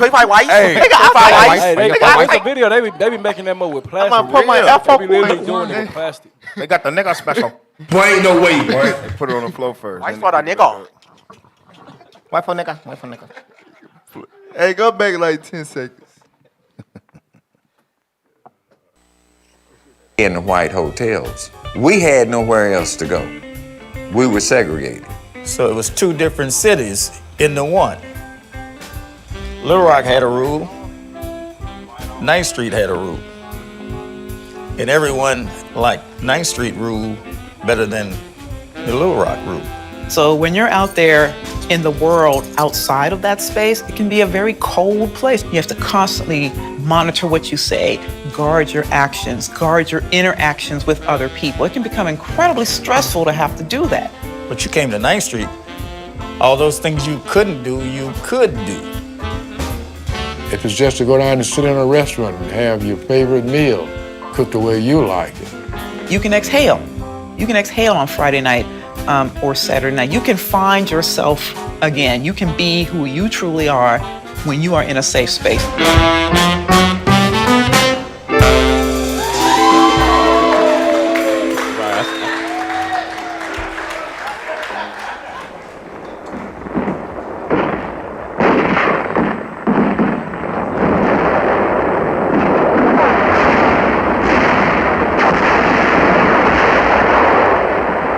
The war tended to bring out the worst and the best of people.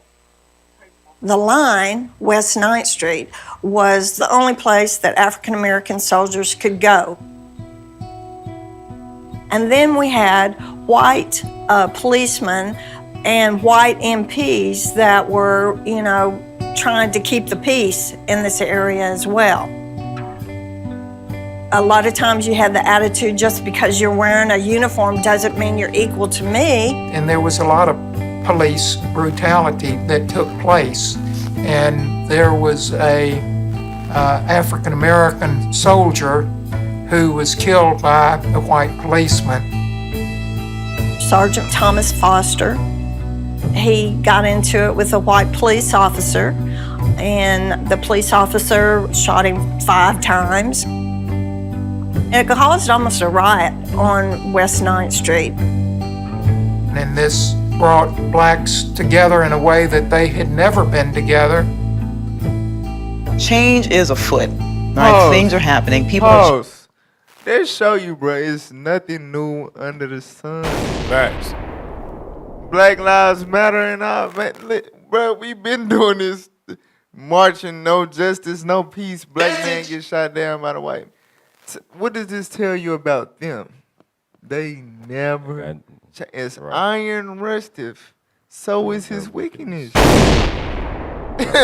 It's not going. It's no fixing him. Hell no. His soul is not upright in him.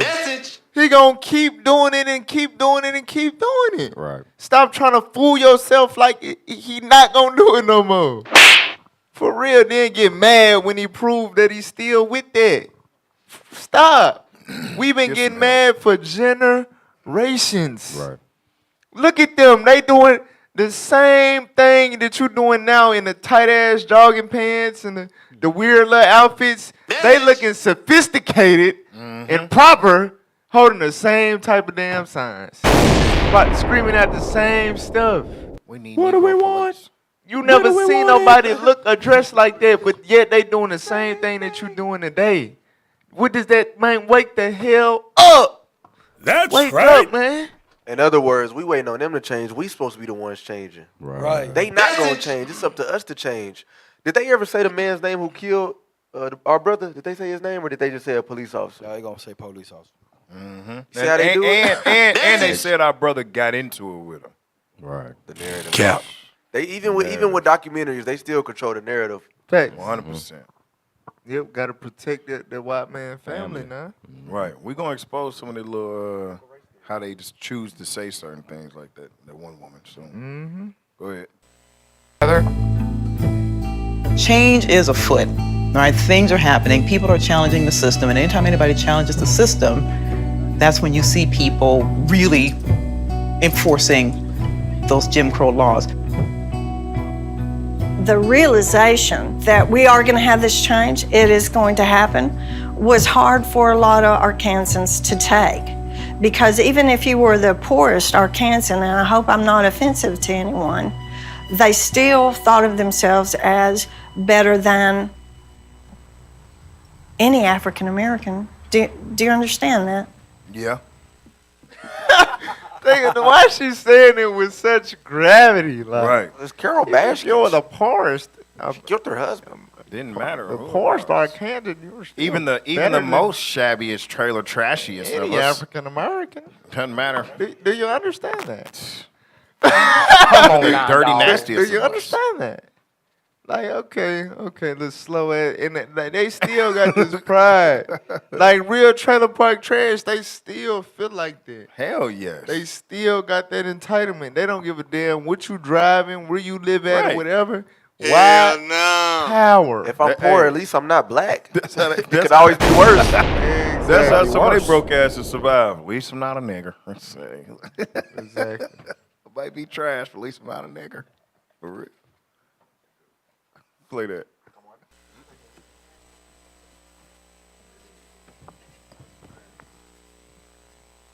That was a boom area, boom time. The money stayed in the neighborhood, and it flowed. It just flowed from one business to the next on 9th Street. It's like 9th Street was all interconnected at the time. Kept the community together. Community would have stayed together with the exception of the urban renewal. And that just kind of broke everything up and displaced them. Now they finna get into it on a documentary. He said it would have stayed together. 9th Street would have stayed interconnected, would have money flowed amongst one another in our community if it wasn't for the urban renewal. Right. Pay attention. I never heard this term or what happened. You know what I'm saying? Right. This changed Little Rock forever. This changed black people's existence in Little Rock forever. 9th Street, we still would have been booming if it wasn't for urban renewal. Just when you think, oh yeah, the racists, yeah, I know about racism. They was bombing cities and lynching black people, and yeah. But you don't know nothing about urban renewal, though. You don't know the depths of Satan. Get that real quick. I just wanna read that. Revelation chapter 3. I think it's like 24 or something. Let me see. Revelation 2. 2 and 24. 2 and 24. The book of Revelation, chapter 2 and verse 24. But unto you I say, and unto the rest in Thyatira, as many as have not this doctrine, and which have not known the depths of Satan. Which have not known the depths of Satan. Get Psalm 64 real quick, so we can know it ain't talking about just no no damn red person with some damn goat horns. This is talking about a race of people. Understand that. Read what you got. 64 and 6. The book of Psalms, chapter 64 and verse 6. They search out iniquities. They accomplish a diligent search. They do what? They accomplish a diligent search. Come on. Both the inward thought of every one of them. The inward thought of every one of them. Who is the them? Your enemy, your oppressor, this so-called white man. The inward thought of every one of them is what? And the heart is deep. Is what? Is deep. Is deep. You don't understand. You don't understand the depths of Satan. It get deep. Ain't that a song? For real. It get deep. Look at dude. It get deep. Understand that to where, all right, so you guys over there just dealing with the real estate, and you guys over here just dealing with the zoning of the city, and you guys over here that, you know, y'all can enforce eminent domain, and the federal government, our big brothers up there in Washington. You know what I'm saying? Y'all don't understand. That's what we finna get into, all right? The urban renewal. Keep playing. We might not jump directly into it. Let me see. Keep playing. There was a town. When you separated like that, then you lost your power. You lose quite a bit, if not everything. Damn! You lose quite a bit, if not everything. Keep playing.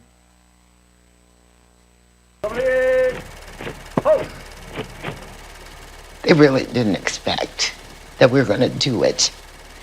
And that's what I think is kind of fun, is that their expectation was that they were going to put all these obstacles and that we weren't going to do it. The separate but equal was never equal. Integration was the way to go, and now the law supported that.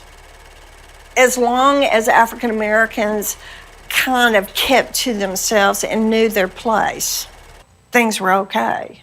But when they started demanding their civil rights, which they were entitled to, that's when there was pushback from the larger white society. Jim Crow South. Wow. Heartbreaking. Heartbreaking, demoralizing, destructive. And sometimes you have to have your heart broken to be mad enough to say, you broke my heart, but you haven't broken me. By 1957, it's like Uncle Richard say, ain't gonna be like that. We done all got wiser. We had done the separation and we had tried to accommodate. It burst forth, social boil, that folks said, I'm equal to anybody. And I'm not gonna take second class, nothing. Education, jobs, movement. This is a government of the people, by the people, and for the people. And I'm a people. Jim Crow is starting to come to an end and break down at the same time that more geographical segregation is beginning to increase. In Little Rock, well into the 1950s, in the central downtown neighborhoods, you still had whites and blacks living together on the same residential blocks. That started to change after school integration. And when that happened, sad but true, there was a conscious effort made by the Little Rock housing authorities and urban renewal to basically carry out a program of Negro removal, as it's come to be called. Oh, At the beginning of... Stop. Now notice, the term for it that they want you to know it as is Little Rock urban renewal, to make it sound legit or whatever. Right. But it's literally Negro removal. Nigger removal. That's what it is. That's what urban renewal is. Nigger removal. Facts. Keep playing. 1959. Alarmed at the threat of a decaying downtown area, the City Board of Directors authorized the Housing Authority to prepare and file an application with the Urban Renewal Administration for federal participation in the renewal of the entire downtown. Well, when the City of Little Rock started to put into effect its slum clearance and urban renewal, it was supposedly a colorblind thing. But the big complaint very quickly came that slum clearance and urban renewal were not just about beautifying the city, but they were explicitly racial in their nature. The allegations are that, whole areas were flattened because they were African American rather than because they were blighted, and that a few blighted homes were used as an excuse to just kind of raise complete areas of African American residents. Pause. Listen, we can't, as a nation of people, we can't give no occasion to the adversary to speak reproachfully. I want y'all to pay attention to what he just said, right? They was able to justify this urban renewal thing because they said these areas in the downtown area of Little Rock they were blighted. So that means that the houses was run down, right? Allegedly. Out of a whole block, you had 1 or 2 houses that was run down. All the other ones, they nice. You know what I'm saying? Niggas taking care of it, keeping their yard cut. Message. 1 or 2 blighted houses on the whole area. Man, we gotta tear it down. We got these niggas out here. We gotta save Little Rock. 1 or 2 houses. That's why when we operate, y'all, we gotta operate as a community. That's right. You know what I'm saying? We can't let and this is black people today. You can have it going on, your yard cut, everything trimmed, landscaped. You know what I'm saying? Clean and crisp. And your neighbor, y'all look like doo-doo. Right. You know what I'm saying? We literally do not love our neighbor as ourselves. Hell no. But we all Christian. We all go to church. Right. But we have literal neighbors. We do not look out for each other no more. It's every man for himself. Message. And this just little 1 or 2 houses seeping through the cracks. They was able to look. We got pictures. Look. This how that neighborhood look. 1 damn house. Right. Hey, that's. I had a real conversation like that, dealing with the house I got out there where they fixing it up. The neighbors were like, "Man, I'm glad somebody came and got this. It cutting the tree down. It could, cause what happens is bring the market down. Yeah, you the know property with value. The property value for the whole area. So they appreciated that.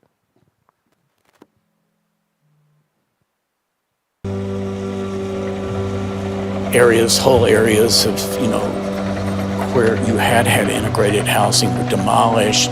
New public housing projects were established, like the one at Granite Mountain, for example, in southeast Little Rock. But they were deliberately placed far away from white neighborhoods. There was a conscious effort to basically kind of segregate housing in the city. And you see that in perfect intersection with the schools and the Brown v. Board of Education decision. The first thing that the school district does is to create new schools in areas which are clearly demarcated African American and white. It actually relabels Central High, tellingly, as Central High School. At the same time, they build Horace Mann High School in the east end of the city in a growing African American neighborhood, and they locate Hall High School in the extreme west of the city, right out in the white neighborhoods. So they provide basically 2 new segregated schools as a response to desegregation. Why would you build a school far east of the city, which was Horace Mann, and then a white school far west? What kind of thinking is that? Manipulation through public policy by giving an advantage to whites to get away from integration and desegregation. You left a group of folks who were left to be back segregated by housing patterns.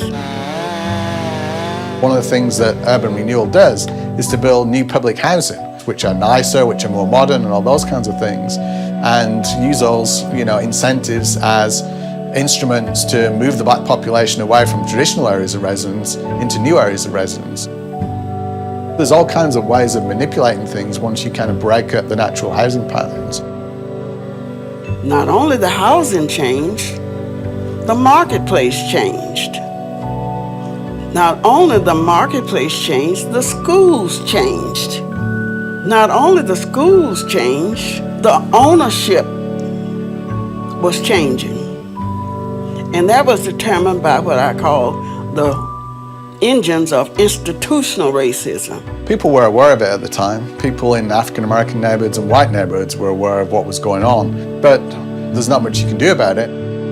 Little Rock's known throughout the United States as being at the forefront of urban renewal and being very successful in getting that federal money to come into the city. Because there's millions of dollars. Man. Did y'all hear what this Edomite just said? Like, yeah, you have black people, they know what was going on, but there wasn't nothing they could do about it. Wasn't nothing they could do about it. They connected with the feds, bruh. Right. The feds.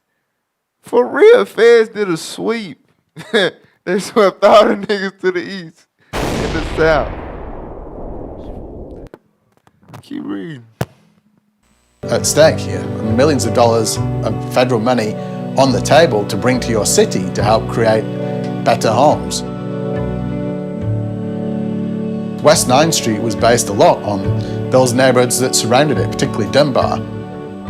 Connected at the end with Flanders Smith College, one of the key benchmark institutions in that community.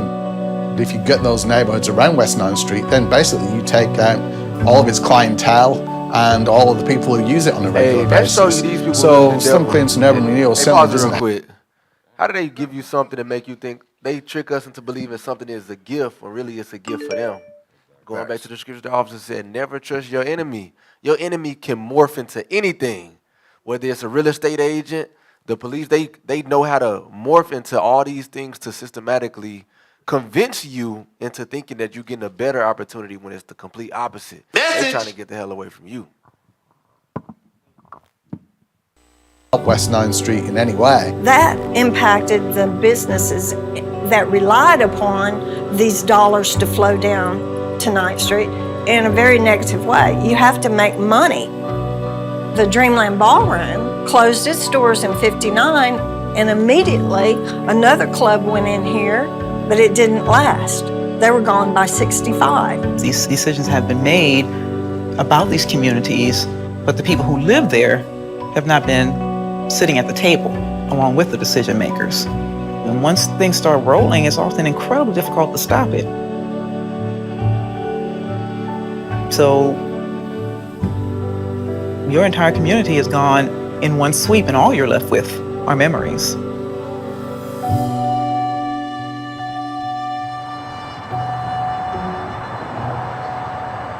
Then, in addition, example of really horrendous public policy, the Little Rock Housing Authority in the state of Arkansas.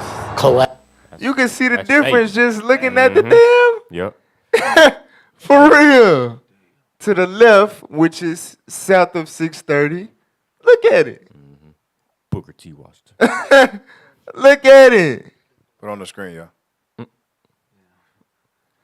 Then look at the right. It's flourishing, nice business, money. Skyscraper. You look to the left, that's the south. One big box. Hey, that one little, what is that? That one little. That's why I said one big box right there. What is I'm that? trying to figure out what That's that elementary. That's it. That's all we got. Keep playing. The next, look, hold on, wait. The next big building that you see on that side of the freeway is way on the west end. Right. Where the white folks Yeah, at. exactly. That's down Roosevelt. That is crazy. Keep playing. In building the East-West Expressway, what became eventually Interstate 630. You know, one of the things that the I-630 does is it drives a big concrete wedge between West 9th Street and Philander Smith College and the Dunbar neighborhood that's behind it. So it really hardens the lines of what's going on with urban renewal. The urban renewal efforts and the building of the interstate system put people in cars, gave them access to suburban land, and suburban America began to grow and develop in a remarkable way in the late 50s and 60s. And we now have the physical makeup of a city like Little Rock, vastly different than 1950. We see a white flight out of central Little Rock moving to more of the suburban areas. So the I-630 is really a kind of suburban expressway as it becomes to get people from particularly West Little Rock, suburban neighborhoods to downtown where they work. Now you're moving into the downtown area. That you have a problem there, don't you? Yes, the downtown area is a real problem, Jim. The problem there, of course, is right-of-way. The Housing Authority is acquiring much of the right-of-way through the High Street project, which is from Broadway to Bishop, and then, of course, you still have the construction costs and the scheduling of the construction by the Highway Department. The plans... Go back just a little bit. I want that image on the screen. You can't make this up. That is not coincidental. They could have made it to where the freeway curved just a little bit further down. You know what I'm saying? They literally put it right in the middle of 9th Street. Literally. They cut you off. Right. They literally cut you off, bruh. Bruh. This is, bruh. Come on now, dog. This was less than 80 years ago. Message. Keep playing. Have the construction costs and the scheduling of the construction by the Highway Department. The plans Hell, have this been less pretty than well 60 years ago, damn near. It's like right at 60 years ago. 59. Keep playing. completed. And if we had the right-of-way, they could move right ahead on it, depending, of course, on the matching money from the federal government. And that freeway phenomenon called urban renewal or whatever is consistent across the country. And I can't see that there isn't some intent when it happened everywhere.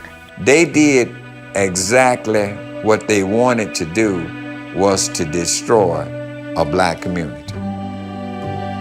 Because see, they lied to those black entrepreneurs that were on 9th Street when they told them, we're gonna build a freeway and it's gonna come directly down 9th Street. Some of them said, well, I might as well take my business elsewhere, you know. And those that didn't, they threatened them with eminent domain. Well, they was gonna tear all this out. This was gonna be the throughway. It was gonna take over all of this. It wasn't gonna be any more 9th Street. But as you can see, the freeway is over there. Part of 9th Street is still here. And you had places that should have been kept and saved on this street. But it did not happen. See, 9th Street became a place of blight. Glass, boarded up buildings, and it became a place that you would really be sick to see it. And as fast as those people moved out of those buildings, they started tearing them down. One by one, they started tearing them down. Hey, get that Leviticus 26:31, man. Damn, bro. Said the West 9th Street. That was, I remember earlier that same dude, he said Little Rock was two different cities. You had the white folks and you had 9th Street. For real. 9th Street was our own little city. From Broadway, what was it? I think Broadway all the way down to Ringo. Right. It was our own little city. Guess what happened to it? Read that. The book of Leviticus, chapter 26, verse 31. And I will make your cities waste and bring your sanctuaries unto desolation. Y'all hear this? This is prophecy. Your pride and joy, God said, if you disobey me, I'm going to make your cities waste He said it. 9th Street is just blight now. Facts. It's sick to see it. Knowing what it was, it's sickening to go over there and look at what it is now. What the hell is The this? same feeling you get in Tulsa when you go to Black. It's the same thing. It's sickening. It's biblical. For real. Our reality is biblical. Understand that. Read on. I will not smell the savor of your sweet odors. And I will bring the land into desolation. And your enemies which dwell therein shall be astonished at it. So astonished they made a documentary. Put it on PBS. You can't make this up. You cannot make this up, man. Hell no. We the Israelites. Keep playing. Think anybody ever even dreamed of 9th Street ever going down? We didn't even think about that. Thought it would always be there. I'll never understand that. Why? It was designed to destroy that. It had to be. It's gone, and all the people who were connected with it laid to rest. That's history.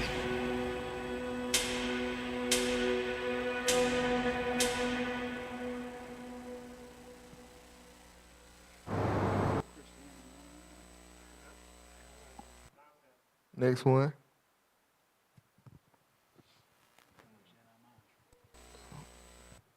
Let's go to the next timestamp. Right. If there was not an I-630, if there was not an urban renewal, you would have had really historic buildings that would have created a situation that might be similar to Beale Street in Memphis. Damn! There may have been more restaurants, more places to attract people, more from an entertainment standpoint. It would have been a plus for the city of Little Rock to have a district, a distinctive district. You had the Mosaic Temples on one end of 9th Street, you had the boarding hall on the other end. So you had traffic, you had circulation. Pause it. I want to try to understand what he's saying. This is how deep their hatred is for you. They sacrificed the potential success of their city, the revenue that would have came to Little Rock. Their hatred is bigger than their greed. Exactly. It's greedy as it, cause that's what some scoffers be saying. Yeah, ain't even about the right. They just about their money. No, they No. They gave up their money. They destroyed what would have brought them the most money because they hate you that bad. Facts. Y'all, hey, I'm telling y'all, man, y'all black people gotta wake the hell up. Wake the hell up. Keep playing. Going between these two anchors, the anchors of 9th Street. The land is still here, the street is still here. The opportunity to build back this street in a manner that would be consistent with the historic character, it's still possible. So I would assume that the goal would be, let's fill in the blank. Let's fill in the space between the anchors. Sleep. Pause. This how you know black people be we crazy as hell. So we just be talking. Like, it's still possible. It's still, look, I'm gonna tell y'all the story, right? So I was selling cars. I had put a deposit on a lot for my own car lot, right? So, mind you, this is an area, it's like 10 car lots. I'm thinking it's not gonna be an issue. You know what I'm saying? I go to get my damn paperwork that I need to be able to go and get my, to be able to go to the trooper's office and get all this and this and that. North Little Rock, they was like, look, you gotta write letters to every business on the street, and they gotta say that we accept you wanting to put a car lot here, and then you gotta wait 3 months, you gotta go to 6 meetings, you gotta pay, you know what I'm saying? Facts. I'm like, wait, I just paid it. I'm finna have to pay rent. You telling me I gotta wait 5-6 months before I get the okay from the government? Maybe get approved to put a car lot here. Come on now, dog. And y'all thinking, yeah, let's just build back West 9th Street, yeah, it's still possible. Man, y'all just don't. Y'all don't know how Esau got this stuff set up, bro. Y'all really don't know. Y'all really don't. And this is another thing. How you know he's just talking. Like a lot of people in Little Rock don't even know about this. You know what I'm saying? So how the hell we gonna build something we don't even know about? We the kids, the young men our age, we ain't know nothing about this. People about 30, 35, they don't know nothing about this. They probably don't even know where that West 9th Street is. at. Facts. I don't know what the hell that Ain't nothing over there. Keep playing. Just fill in the blanks. Is intrinsically important to Arkansas history and to all of us. This is a part of the American story. I mean, we need to know about these communities. We need to understand that the communities were complex, that people were educated, that people had money, that people owned businesses, that they established and maintained important institutions in these communities. These are stories that people aren't getting. Really, if we don't understand how we got to where we are today, we can't really have any sense of the mistakes we made, the things that we got right, in trying to forge a policy for moving forward to the future. The whole community did this to these people, so the whole community has some responsibility, it seems to me, through social policies to try to redress these ancient wrongs. I think we... Pause. Look, go back. I want to listen to what he said. Listen to this. Listen. This, bro, they the damn devil, Big facts. Listen to what he said. Listen. Some responsibility. Now go back a little bit more. People, so the whole community has some responsibility. Go back a little bit more. Social policies to try to redress. Totality. Right, just a little bit further. And maintain important institutions in these communities. These are stories that people aren't getting. Really, if we don't understand how we got to where we are today, we can't really have any sense of the mistakes we made, the things that we got right, in trying to forge a policy for moving forward to the future. The whole community did this to these people, so the whole community has some responsibility. Stop! Wait a minute! He said the whole community did this to these people. Right. So the community has some. Can't make this up. What a slap sound. Shut up! What a slap sound by that. Just some. Slap his ass again. Some responsibility. But you know what's crazy though? But they know you so well. Me. The white man know your simple behind so well. He knows it's only gonna take a small little pacifier to keep everybody quiet. Just think about it. It's always a small Make him little a documentary. pacifier. Let's just acknowledge it. Exactly. And move on No. without We're going to like- show the pacifier at the end of the documentary. Oh, facts. The one little pacifier right at the end of Nah, the she gonna need we need like 1,000 slaps for this hoe at the end. Facts. I'm glad you called her what she is. I was going to refrain from keep playing. Listen to this though. Listen.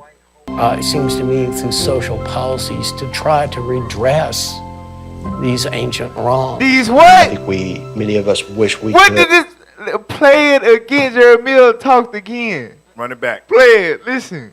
Yes, these ancient wrongs. To redress these ancient wrongs. Ancient. We talking about 1950. Come on now, dog. Let's do this, right? Let's do the math. No, forget math. Right here, right there. He got a picture on West 9th Street, right? Facts. The sister was talking about how we went doing the Charleston. That was they was on West 9th Street. Right. What the hell is he talking about? Ancient wrong? Them ancient people? Come on, So them man. people they ancient people. That's ancient history. You would, so I wonder what that is. You go to the store, can you get an ancient discount? You have to be able to. They ancient.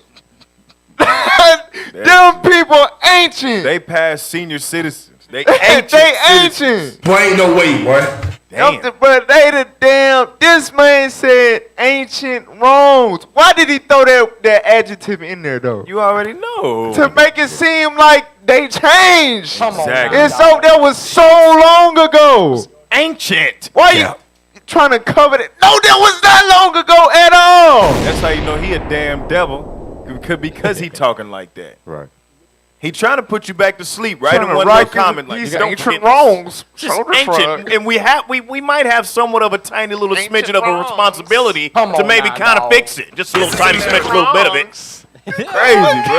Hey, you gotta be Slap, man. Right. Slap his ass again. Slap it, all right. Hey, the Damn. music. You got the music in the back too. How they have? I was thinking that. Rocky Hey, listen, that's a real thing. The movies Rocky they put to in sleep. shows and movies and all that. Now they got the whole liberated music playing now. Not that music. Turn it off. But the music that they put, you know what I'm saying, in the background, it's all upbeat now. You know what I'm saying? It's going on a certain type of way. You know what I'm saying? They putting you back to sleep, man. They putting you back to sleep. Hey, Officer Carmella had to tell him that this morning on PSR. Don't play the music. He was making a real point. You know what I'm saying? All praises. Go ahead. Press play. Many of us wish we could, go back and play out this story a very different way, yes. But the story's been played out the way it is, and now it's thinking about how do we overcome the division that folks a couple of generations ago helped to create for us. I'm sorry. Y'all gotta play what he said again too. Listen, these man, they is the they do not want to own, they do not want to take accountability for what they did to us. No, because they still alive. Oh my gosh, bruh. Damn. Play it again, please. To redress these ancient wrongs. I think many of us wish we could, go back and play out this story a very different way, yes. But the story's been played out the way it is, and now it's thinking about how do we overcome the division that folks a couple of generations ago helped to create for us. Hey, he didn't say how we fix it. He said how we overcome. Folks a couple generations ago. Hey, give Matthew 19:21. This, hey, look. Bruh, listen. He said, we wish we could go back and change how it played out, but it is what it is, nigga. It's done. It is what it is. Can't do anything about it, even though now we we gotta. You just gotta overcome it. Oh, overcome it. Right? He choked on that. Yeah, choking like a He was damn choking B on rabbit. What the hell? He just talking. You know we gotta overcome it. So with you gotta think, if this was them, then the solution would obviously be right the wrongs, give them their shit back. Right. You know what I'm saying? Rebuild the building. Exactly. Bring the stuff back. Give the businesses back to their descendants. Just do the right thing. If you really people of God, I'm gonna do the white thing. give Matthew 19:21. Read this for the white man. The book of Matthew, chapter 19, verse 21. Uh-huh. Jesus said unto him, if thou wilt be perfect, If you really want to make it right, go ahead. go and sell that thou hast. Do what? Go and sell that thou hast. White man, get the businesses and the real estate that you stole from us through your laws, manipulation of the government. Right. Go and sell what you have. Do what? And give to the poor. Give it back to the people that y'all stole it from. It's that simple. That's Just simple. restore it. That's a simple. Restore it to the black people y'all stole it from. That's all you gotta do. Right. Find the poorest black family with your last name, because your ancestors enslaved them. Find the poorest black people with your last name and just give them your house. Right. Give them your land. That's it. That's all you gotta do. All you If gotta you do. really want to make it right, keep reading. And thou shalt have treasure in heaven. Uh-huh. And come and follow me. Read. But when the young man heard that saying, he went away sorrowful. The white man ain't trying to do that, bro. They not going. They not going. Let's just overcome it. You know what that is? Get over it. What do y'all want? Y'all want to come on now, so we dog. can get past this? Right. Overcome ain't no damn solution. They ain't trying to. They have never, to this day, never tried to give anything back that they have taken. Ever. It's always, come on, guys. This is stupid, guys. Let's just get over it. Where's the love? They ain't trying to give nothing back that they took. Right. This way past. That's why I say he just talking, because what they're doing right now, they taking what they did back then to the extreme now. Yes. Because they constantly building up the other side. Yes. And constantly tearing down this side. So yes. What are you talking about? Let's do it. Let's fix it now. Come on, guys. Keep playing. Look at the devil. Look, these shots y'all be pausing it on. I want the people to see this. Right. Look at this demon, man. Look at him. Cold Steve Austin. Slave master. Goldberg. He look like he just snitched on a nigga.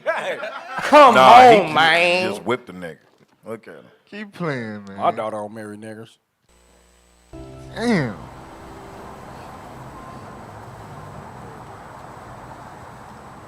We are still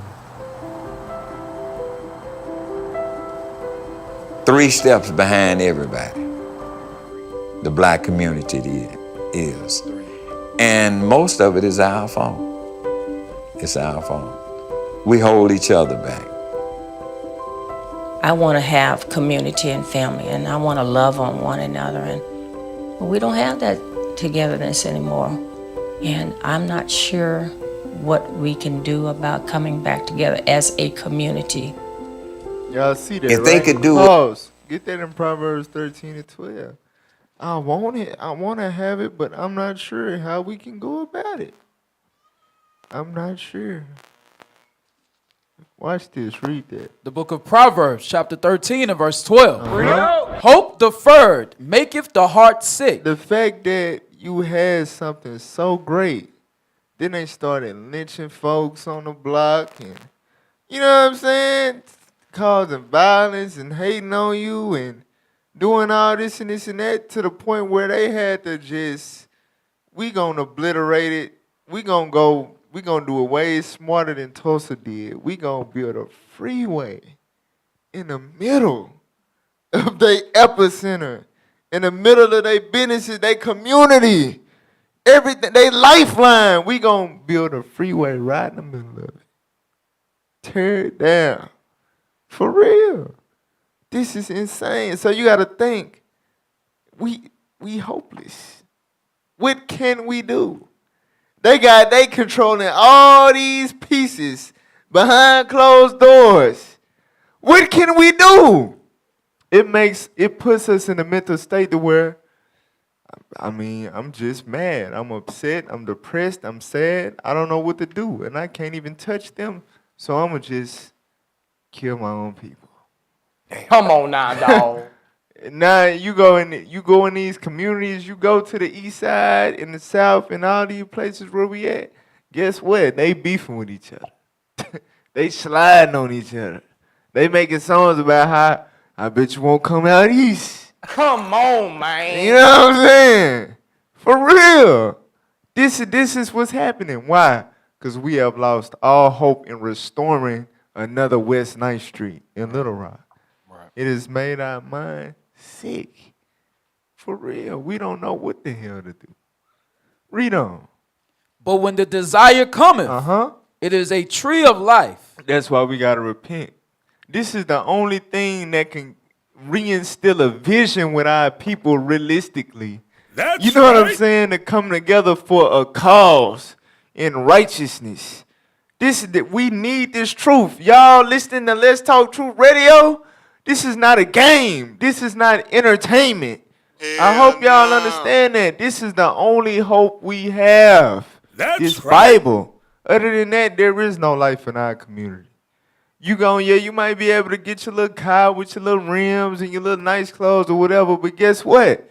The gangs ain't going nowhere. The drugs ain't going nowhere. The violence ain't going nowhere. The crime ain't going nowhere. The white man controlling the community, doing what the hell he want to do, is not going nowhere. Y'all gonna stay in the hood and gonna keep embracing it like some dumbasses. Our people gotta wake up, man. Repent. That's right. This it. This the only way. It's the only way out. Keep playing. But then going through all of what they went through with so little. And today we have so much, and we can't even come together. It's hurtful. It's hurtful, man. It's hurtful.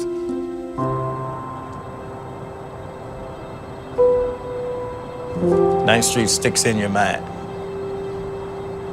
Freedom again, that sense of freedom. I go out there now and stand on that corner and think about how it was 60 years ago. It was great. The things you could do on 9th Street should have never been ceased. It should be alive and well right today. Yeah, what's gone now is sad. Hey, pause it. And also notice how they made it a one-way. I think that's in one of the articles. Yeah. That's a part of the destroying the business aspect of it too. Exactly. That hurts. It wasn't always a one-way. Facts. They made it that way. Bruh. Come on now, Devils, dog. bruh. That hurts with the production and everything of the street altogether. The traffic. Exactly. Keep playing.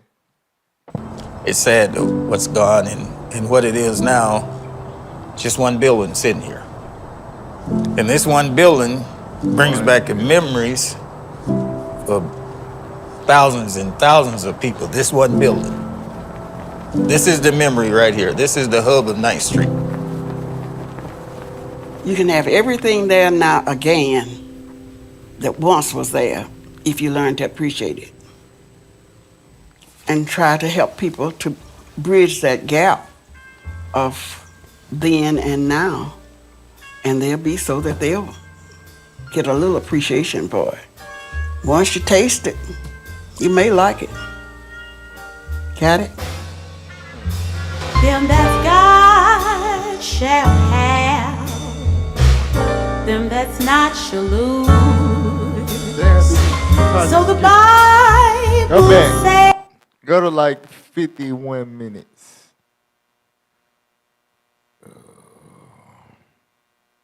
Go back. Go back. Hold on. Yeah, go to like 49 minutes. Y'all finna see the pacifier. Play it. The city to agree not to demolish the Deborah Hall. Later in the early 1990s, it was sold to Carrie McCoy, who really began a major renovation, restoration of the building. She bought this building, which was supposed to be demolished because it became a desert of utility, what used to be there. I don't know. Just when I first saw it, I was just in love with it. I came in that front door, which I have a picture of. I came in the front door and there was debris from the front door all the way back. The debris was literally a foot deep. I tried to come in a couple of times and didn't get there, and after about the second or third time, I found a path to the third floor. It was kind of a tunnel, and when I came out and turned around and looked at the ballroom,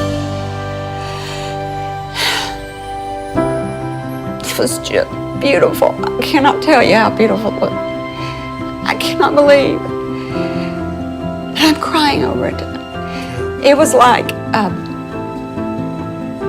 crocodile ass tears. Did that warm your heart? A little, damn. Slap him. Want to throw up. Keep playing. Keep playing. Spiritual experience, seriously. It is a moment in time, and it has seen so much, and you can feel it. You absolutely can feel it. Right here where we're sitting, so many stars participated right here. And there were enough people to keep this going. She bought it And she had a vision of what it can be. And as a result of that, she brought back, through the history of the past, a renaissance of what used to be in that building. I don't want to change it. I don't want to take it back to its original grandeur. I want it to be exactly like it is, with its chipping paint, with its walls that can talk, with its box seats that aren't perfect, with its balcony that's not perfect, with its floors that aren't perfect, with its ceiling that's not perfect. I want to save it. I'm spending my energy on it. And so the mission is, let's save it. All this should have been. Pause it, please. Damn devil.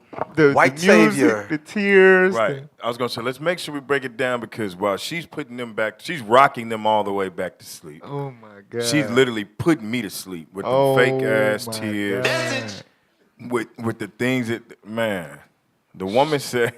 She said, now let's make sure that you understand, if you go and do your research, you look in the encyclopedia articles. We gonna pull it up. Oh, bet, okay. Finna pull it up Now, right now. I ain't gonna jump the gun. But I just want to say, let's just break down what she said, though. Facts. I don't want to restore it to its original grandeur. Grandeur. That means I don't want to make it look good like it used to. I don't want to, no. So we not going to give it back to black people. Facts. Or give them any funding to restore it. I'm going to buy it. I'm going to buy it. And leave that shit right there looking like shit. Come on, man. See it. The chip paint. Trash. I'm going to tell you what it really is. So, but wait. If you really have an admiration for this place. Facts. And the history is amazing. What the hell would move you to say, I want to keep it just like it is, with the cracks and the peeling in the back? Come on now, You understand that wasn't the state it was in when the people was actually in there. It makes no sense whatsoever. When you got a classic something, you restore it, you rebuild it, you bring it back to its original form, you make it look great. With vehicles, with houses, the whole night, you bring it back to its original form. She says she want to leave it dusty and busty and trashy, just like how it is. This how you know the power of the scripture. Leviticus 20, Lord said, look, I'm making it, your cities waste. Facts. Your sanctuaries desolate. Right. You know what I'm saying? A white man gonna buy it and gonna say, I love it so much, I'm gonna keep it desolate. Yep. Just like You can't make this up. You know what she really doing? She's actually this is their souvenir. This is their little reminder of souvenir. Right. This is their souvenir and their reminder of the destruction. I'm gonna explain, because you know it's not a normal thing for you. When you think about serial killers and these mass murderers, they're usually whites, right? A lot of times what they'll do is they take a souvenir of some sort. They want to keep little pieces of your skin, or they want to keep some of your hair. Or something, you know what I'm saying? Exactly. They want to keep parts of you to save and savor and go back to and revisit. That's what this building is. For the, I'm telling you, that's exactly what this is right here. That's their souvenir, so they can continue to look back. Remember what we did to them niggas when they thought they was gonna get something done? They got nothing done. And this is what you can look at. For the ones of you that do remember, go take a look at it. And it's in the form of the trash that it's in. I'm telling you, man. Go ahead, officer. Nah, I can't think of the movie, but it was a serial killer. He used to snatch up girls all the time. I think it's the movie with Halle Berry when she was like a police, like, call it. I don't remember. But yeah, the serial killer used to kill women and, you know, keep souvenirs. Yeah, Exactly. hair, skin, toenails, everything. Yep. They want to remember that thing. They all the same. All right, so now we're going to show y'all why we called that whore. You know, the devil and everything else. I ain't go to the encyclopedia. The plot thickens. I just want the last two paragraphs. Facts. The plot thickens. Where we at? Right there. All right. All right, so it says, this is from the encyclopedia, all right? The Encyclopedia of Arkansas, CALS. Housing units were constructed on the far edge of Little Rock city limits for former residents who once occupied the West 9th Street area. Between 1958 and 1961, plans were underway to turn West 8th and 9th Streets into one-way streets. Oh, my God. Well, they the devil, bruh. Huh. We're going to build projects for these successful-ass niggers. We're going to turn their streets into one-way street. Unforgivable. All right, keep playing. This would have been detrimental to the last few remaining businesses left on these streets. You know what detrimental mean, right? Disastrous, destructive. Facts.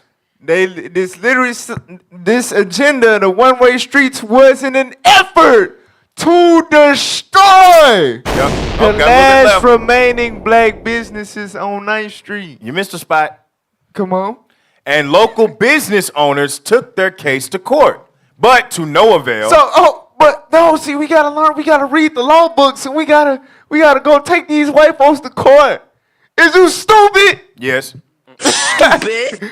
It's no way they control every damn thing. Facts. Read on. But to no avail, and the streets became one way. They go back to Isaiah 59.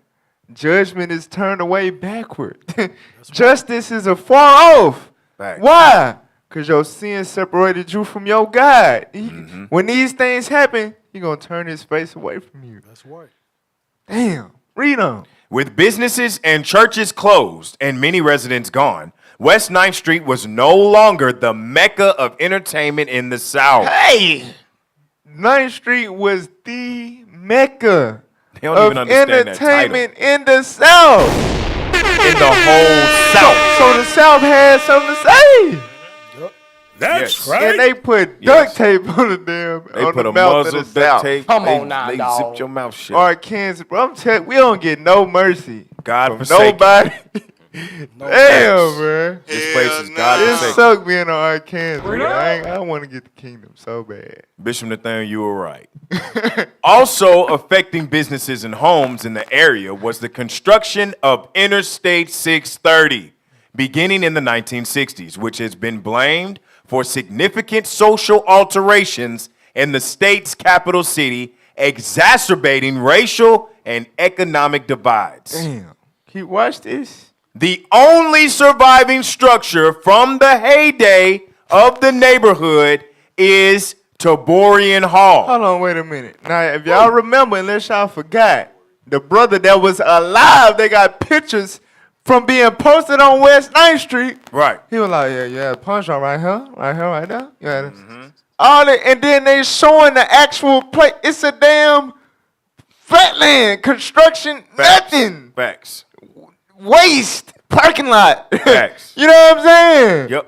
Everything, literally every business was obliterated, destroyed, demolished, except for one building, one structure.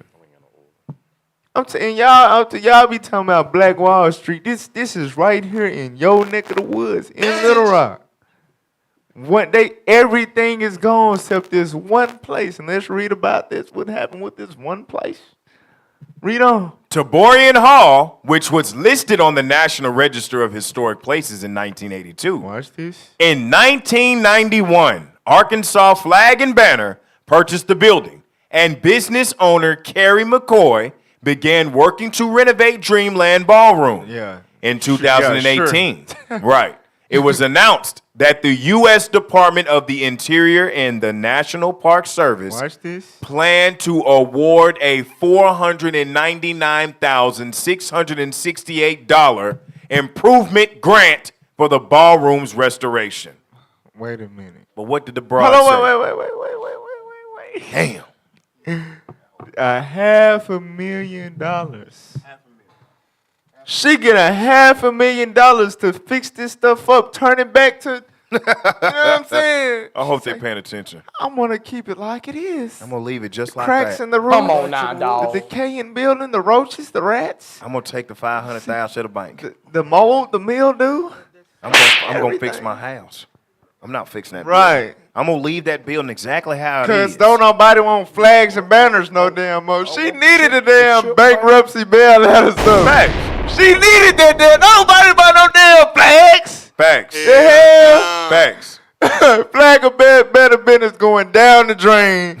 So you finesse, you know what I'm saying, $500,000. Come on now, Talking about dog. you gonna restore the ballroom and then get on a documentary And revealed Gonna yourself. leave it just like it is. I'm not restoring a damn thing. That's what she said. They the damn devil. Come on, man. And then pocketed 500K on y'all. They the damn. Damn, Carrie McCoy. She Little deserves some whore. slaps. So yeah, Whew. that's Terry McCoy. All praise Yeah, we to gotta the start Most High. slapping these ones. That's really wild. Give Mike a 2 and 2. I'm gonna close it out with This is America. I'm tired of this, man. For real though. We read this last time. Let's get to the point. The book of Micah, chapter 2 and verse 2. And they covet fields. And Covet fields. They see what you got, what you had, whatever your last surviving bill. Oh, I want to buy that. I want it. Okay, read on. And take You them. she need to sell it and give it to the poor. Facts. It could be a You know what I'm place of saying? refuge. It could be a place of refuge. But they covet fields and what? And take them by violence. And houses. And take them away. So they oppress a man and his house, even a man and his heritage. They oppress a man in his house, even a man in his heritage. She finessed our last surviving structure from West 9th Street. She done took it and finessed $500,000. I hate it here. This you can't make this up. You can't. They the damn devil, bro. That's right. I tell you what though, if we want to read verse 1. We did last, but this one I'm just gonna get to it. All praise to the Most High. But yeah, they very deep. It's coming. Yep. They very So deep. with that being said, you got to go back to the one we did last week. Right. And watch that and like and share Right. that, and then come back. You want to watch Right, it. right, So you right. get the whole Don't thing. skip through it and like it. That hurts the ratings. I need you to watch the whole thing. Right. All praise to the Most High. So, yeah, man, that's more truth about Dreamland, Little Rock's Black Wall Street. All right, Lord's willing, y'all got edified on it. Y'all understand your enemy then is still your enemy now. Facts. Nothing changed. You know what I'm saying? And if y'all want to see a new West 9th Street or whatever with black people, whatever, your only hope is to repent. That right. Right. That's right. A whole city, a whole. Just humble down to the word of God. God telling you why these things happen. Why you don't got no power to stand against your enemies physically or in court or none of that. Because you have disconnected from your God because of your sins. Period. We got to repent, bruh. That's it. And then the Lord gonna give us the world. To hell with the street, some blocks. The Lord gonna give us the world. That's what the Bible say. We gotta get our mind right, man. Come out of that BS. Facts. For real. Hit us up. Contact us. All right? Get it. Tap in. Yeah. If you really want to see something shake, man, tap in with the brothers from Let's Talk Truth Radio. For real, though. That's right. Y'all continue to tune in. If you want to learn your nationality and more about what we do, give us a call, 855-484-4842, extension 751. Call in on the radio show. Next episode we have and the ones to come at 1-833-878-7234, extension 7, so you can talk your truth as well. Hey, put anybody to the test, anybody that's questioning the doctrine we bring out and anything like that, hey, we will smash it and then pass it to somebody else. All right? So anything else? We was in the community last week on 12th Street. Right. You know, so we did that. We cleaned up the community. So we could play that. Play a little promo. Yeah, play that promo real quick while we get this. While y'all get that together, put that back on the screen. Make sure y'all donate if you want to be a part of something great. Donate to the Booster Club at IUIC.fundraising at IsraelUnite.org because we got to push this gospel to the entire planet Earth. All right, so play that real quick. Show y'all how we got in the community. Because y'all might think we just some little young dudes that just be on here just talking and saying crazy stuff, not knowing what we really about. Right. Like you said, we really about that action. Right. We about that action. 2 hours later. Stop calling my phone. Titus Telegram is the computer, right? Yeah, he sent it to me. Just go to my, what's the name?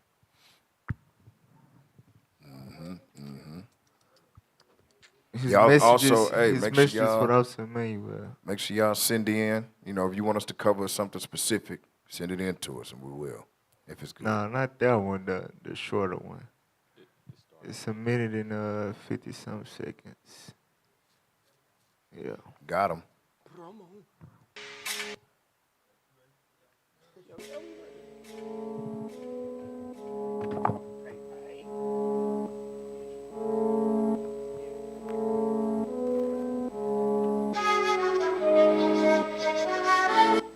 Hey, Shalom, Most High in Christ bless. You got IUIC Arkansas, Officer Manuel. Officer Baruch. All right, we out here today doing a community cleanup in the community of the west side of Little Rock, 12th Street in particular. As you can see, you know, the 12th Street jungle. It's notorious. They had the biggest housing project in Little Rock. They shut it down, but the people still living out here in poverty and whatnot. We actually known for coming out here in this pick-pack plaza and whatnot, blasting and rebuking all the drug dealers, the drug users, and the gang bangers and all that, telling them to come out of their filth, right? So we trying to do our part to show the people that not only are we gonna tell you to come out of the filth, but we gonna come and clean up your damn filth. That's right, that's right. For real, we come to do our part, shine a light to the community, show them that we don't just dress up to come out here and yell with a Bible. Right. All right, we really about that action. You know what I'm saying? Yes, sir. Say all praise to the Most High. We out here. We come in numbers, so we're gonna go out in Lord's will. Our people can see us in good numbers and knowing that we able to help move them forward in the right direction by our actions. All right. So all praise to the Most High. Shalom, shalom, shalom.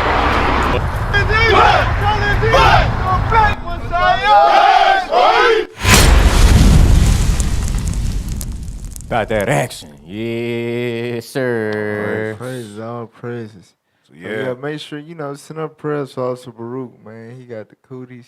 Lord's willing, he'll be back next week.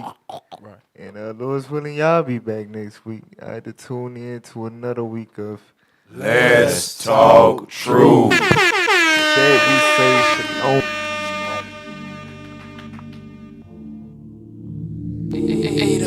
Yeah. Woke me up from a slumber.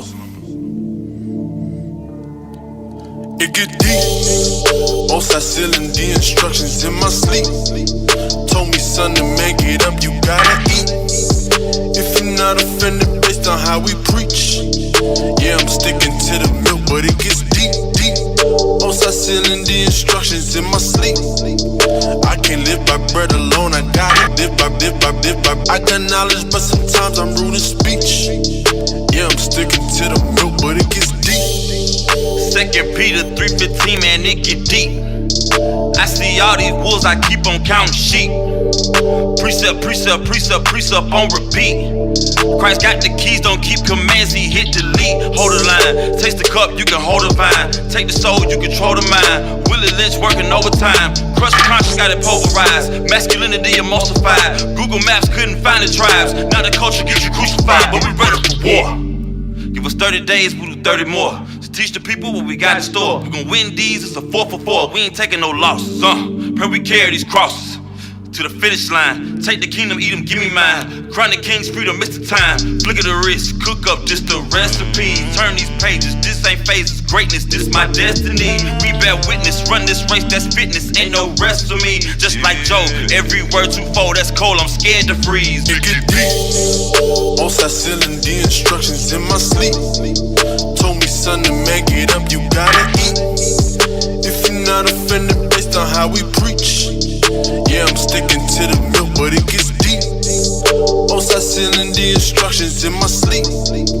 I can't live by bread alone, I gotta eat. I got knowledge, but sometimes I'm rude in speech. Yeah, I'm sticking to the milk, but it gets deep. Calling the crown the king, showing the finer things. We on the milk. Watch how I shine like rings. Light up the house and things. Straight out the script. Line about God, it seems. Straight out the Bible belt. We from the silk. Look for Messiah the king. Come with the clouds and pain. We bout to deal. I ain't sorry about shit. Wildin' out like I'm Nick. Y'all know what it is. The prophet's back, no counterfeit. Y'all gon' have to kill us dead. Put two to the head. Regenerated at your neck. Yeah, get deep. They faces get red. It's blood in the streets. My anger get fed for the death of the sheep to get deep. Screaming Black Lives Matter, y'all just LGBT. Cut. Acronyms, we the chosen CMC. Real deep, let me show you how deep it get. Them fake Jews, they counterfeit. They stole our identity. Now they call us anti-Semitic. Damn devil, Revelation says it. The Israelites gon' let them have it. And Lord's will, I'm in the mix. All nations getting their face fixed. Hear a voice saying, come up hither. Some of y'all think this hate speech. Read the scripture, let the Bible speak.